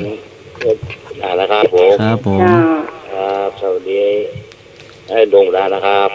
ครับผมคนเดียวเองน้องผมดวงดาวนะเป็นทุกท่านนะครับรับดีกว่าดีครับโอ้เก็บเรื่องพี่สมัยนะครับสวัสดีครับขอบคุณนะครับครับครับผมสวัสดีนะครับดีครับขอบคุณนายหนุ่ยนะเจ้าโทรมาตั้งเริ่มรายการไอ้หนุ่ยจะโทรมาแล้วเจ้าคุณผู้ฟังท่านไหนยังมารับมานอนเตื้อเจอนะเจ้าแม่บัวถาแม่แดงเจ้าสวัสดีครับนึกครับขอหน้าคุณพระศรีรัตนตรัยและสิ่งศักดิ์สิทธิ์ทั้งหลายและสักโลกนี้จงคุ้มครองรักษาทุกคนทุกท่านให้มีมั่นคงยืนนะครับเจ้าสวัสดีครับเจ้าขอบคุณนายนึกเจ้า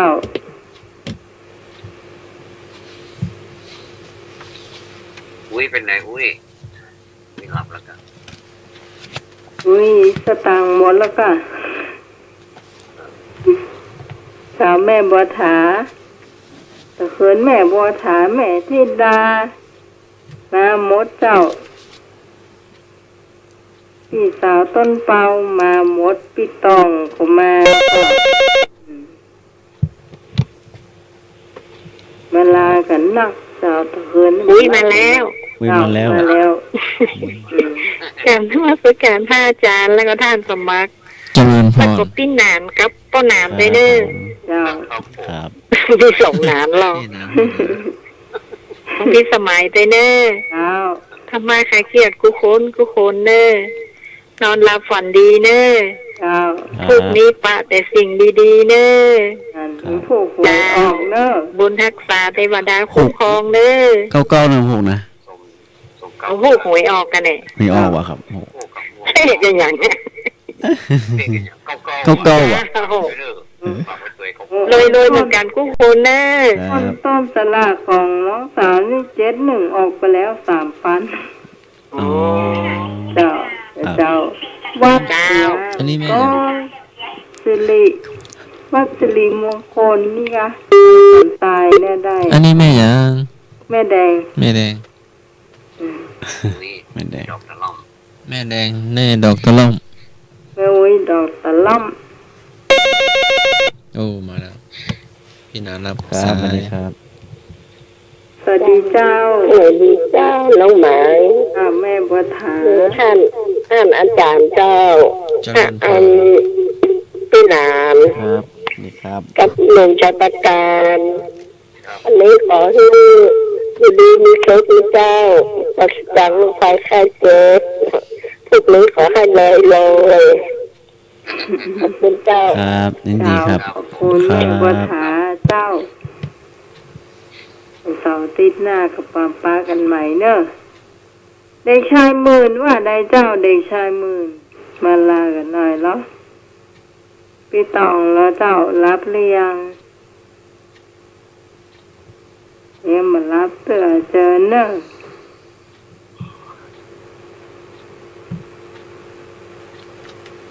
มีเทมก่อนไม่ใช่ประการเจิญเจ้าเพราะว่าเที่ยงคืนเดียวจะเลยเวลาเนาะเอานี่ถ้าทำงานการขายนี่เขาเสียได้กำไรจนนักเนาะจะไม่ใช่ประการเจิญเจ้าครับผมกำลังพูดนะถ้าจะเปรียบไปเหมือนเขาค้าขายเนี่ยให้ได้กำไรจนนักเนาะพอเวลาเอาทำงานจบหรอกเขาทำเมื่อคืนน่ะปรากฏมากินร้านค้าเขานักเขาเลยรวยแต่นี่ของเขานี่มันรวยในลักษณะของการเพิ่มพูนปัญญาครับเรียนบุญเนาะป้องกันอัลไซเมอร์เนาะแล้วก็ประการต่อมาก็คือการสมานสามัคคีกันผู้เข้าใจกันปีผู้สองน้องหนึ่งคนนั้นคนนั้นช่วยกันเนาะมันก็เป็นความว่าช่วยกันเนาะรายการเล็กๆแต่ยิ่งใหญ่ครับขอความสุขความสวัสดีจงมีแด่ทุกท่านนะครับขอนมัสการพระอาจารย์ทั้งสองรูปสวัสดีพี่นาเนอร์สวัสดีน้องใหม่นะครับสวัสดีท่านทุกท่านนะครับพี่นานไปแล้วก็ยังครับอยู่ด้วยกันฟังฟังนะครับครับสวัสดีครับขอบคุณไอ้บ่าวชัยประการเจ้าขอบคุณชัยประการนักต่อไปทั้งสองท่านนี้เจ้าพี่นางสมัครก่อนเนาะหรือว่าพี่นาง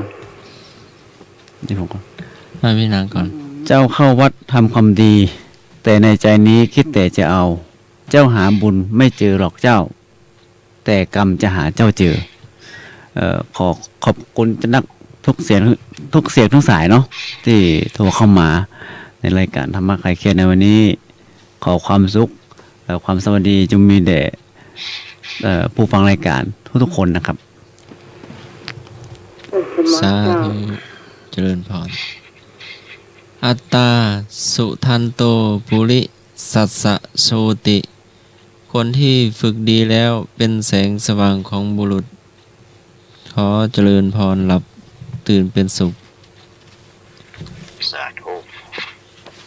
สำหรับค่ำคืนนี้ขอบคุณทุกเสียงทุกสายที่มาเจอน้ำใหม่จัดรายการธรรมะคลายเครียดคืนนี้นะเจ้าขอบคุณไอ้บ่าวชัยประการเจ้าขอบคุณพี่นานขมูลเจ้าขอบคุณพระอาจารย์พระครูสมุวิศวะวรกิจโจผู้อำนวยการสถานีผู้ควบคุมเสียงตั้งแต่ต้นรายการมานะเจ้าแล้วก็ลืมขอบคุณท่านสมัครนะจากวัดสายหินเนาะเจ้าแล้วเราจะมาพบปะกันใหม่เสาร์อาทิตย์หน้าเจ้าสำหรับวันนี้ทีมงานธรรมะคลายเครียดเจ้าต้องลาคุณผู้ฟังไปก่อนเราจะมาพบปะกันใหม่วันนี้ลากันด้วยเพลงจากคำบทก่อนลานะเจ้า